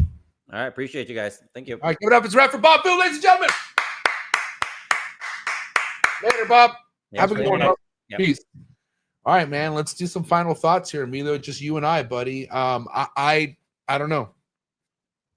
I want you to go first. What do you have to say, dude? Like I said, to the people that are angry out there and might have maybe been misled or made believe that we're like the worst guys out there on that side, get to know the other side. Message me. My number's on Facebook on my Morph Market. Text me. We can set up a phone call. And you know what? You know what's crazy? When that happens, guess what happens? All the issues go away. Like whenever you actually speak to somebody, talk to people. Okay, there will be a real conversation, not some bullshit. I don't know, like shit that doesn't make sense. Because how could anything make sense when you haven't done this for 20 years? Yeah, I mean, make shit make sense, guys. Come on. And you can only complain so much if you're not willing to talk it out, or at least fucking say, you know what, I spoke to the person about this and I still don't see eye to eye to him. Hey, at least you said you could spoke. At least you could say you spoke to him. But how many of you who have the fucking balls to talk all tough in the comments are actually calling any of us or speaking to any of us? Now, there's people that don't bother calling me. I'm just saying, because what's there to talk to you about? Yeah. You know what I mean? It's fucking stupid. Yeah. But anyone that's willing to talk other than a certain set of people, go for it. I'm here to help. I'm here to help everyone. Yeah, and you know what? I gotta say, man, that's why I'm proud to have you a part of not only what we're doing here on the network, dude, but you're my friend, dude. Like I consider you as my brother. You help me get better in so many different areas, in like not only like in the hobby, but just as a human, dude. And I think we do that for each other. And I feel like you should fucking find somebody out there who helps you want to become a better person. We all know I've been a work in progress for the last I don't know how many fucking years, and I own that, dude. We all are. People that think they're perfect, they need to look in the fucking mirror. Like some of them can't. Some of them can't. Some of them can't look in the mirror. It's too hard. It's too difficult, bro. Some of these people, they cannot look at themselves in the mirror. It's too hard. Yeah. Again, assess your issues in real time, and the only way you get better is if you fix them. So yeah. Again, thank you for everything you've done for me. You know, we're brothers. I tell people all the time, the people that really get to know you, they know the real you. I think you're one of the most loyal friends and family out there. Thanks, man. I feel like more people should get to know you on a personal level, you know? So, I'll try to become easier to want to get to know, because I know how I could get. I put a lot of energy into these podcasts, guys. So I don't always have the same energy to conversate in social media like I do here, because I put a lot into it. And Emilio is a close enough friend of mine who knows how much work I do day in, day out, and also being a dad and being a fucking husband. So I try to protect my energy. I try to reserve a lot of the shit that I have for the show so I can give you guys fucking good entertainment sometimes, but that's sometimes all I have. But I will do a better job. I will, especially to my own Patreon members. I will do a better job being more open and trying to put myself out there. But at the end of the day, dude, fuck, just some days you don't want to talk to MJ. And that's, I'm being fucking 100% with. I have day-to-day fucking situations here, okay? Not every day is it fucking, wow, MJ's in a good, no, dude. Just some days, just don't fuck with me. And that's okay. Well, I want everyone to know out there, Amen. we fucking love this game. Okay. I love it. I love it. Today I was at the barber shop and I'm messaging my wife telling her, holy shit, like sometimes I can't believe this has happened. You know, everything where it's at, the fearlessness that it takes to address some of these issues live on camera in front of people, to rip apart and dissect and analyze. The risk of, or the fearlessness of flying to the West Coast to do a show, to do shows nationwide, to do shows throughout the whole state of Florida, to get to know people all over the state. I patted myself on the back with what I've been able to do. And again, I repeat, anyone can do what they set out to do. Do not believe people that say that you can't do something. I could honestly tell you guys, I love this game so much, and what I've been able to accomplish, that I had to fight some tears in my eyes of how proud I felt today on the run up to a podcast like this. That's fucking genuine. That's genuine, Emilio. Yeah. And you know what? Nobody will know that kind of feeling for you, Emilio, because they don't know what you've gone through, raising your kids, being a fucking husband. Like, and that's different for everybody. We don't know Bob's story. You know, we don't know, my story. Like, we all have something that connects us to what we're doing today and what drives us. Not everybody in this world has a drive, unfortunately. But that's not my job, Emilio's job, anyone else's job to find what your drive is. That's your job. That's a personal thing to figure out. We have a drive. And our drive, dude, full send. Like, you can't stop a fucking freight train like what we have, dude. It's not going to stop because we love it so much. It's not going to stop. The best thing any man could do is be an amazing example of hard work and determination, discipline to their children, to their family, to their friends. that's it, man. I mean, that's what I'm about. I mean, impressing myself. You need to impress yourself as an individual as well. You need to love yourself. You need to make yourself happy every day. Yeah. So, that's what it comes down to, man. If you don't love yourself, man, it's going to be really hard to love anything else in this world. And I have much else to say, man. I commend all the hard workers out there, dude. You know what? As much as whatever fucking narratives are painted from the bottom feeders, there are some hardworking individuals in this hobby. I see them in the chats. Shout out to KG, shout out to Nixon, shout out to anyone out there who's fucking grinding, dude. From what I know, dude, KG's been doing this shit, fucking grinding on the weekly, has not let off the gas for as long as I known him, dude. Same with Nixon, same with other people. So shout out to motherfuckers who are putting in the work, dude. God damn. I have one more thing to say for both of us. Call us anything but broke and lazy, baby. Boom!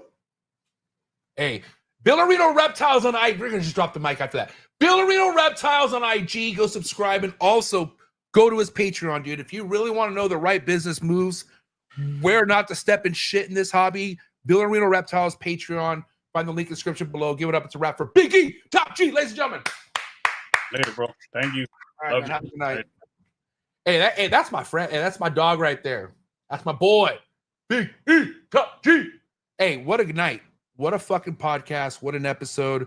I wanted all this, okay? Mainly because we should be excited. Let's bring the excitement about what we're doing. We're keeping cool reptiles, guys. What better hobby? You know what I mean?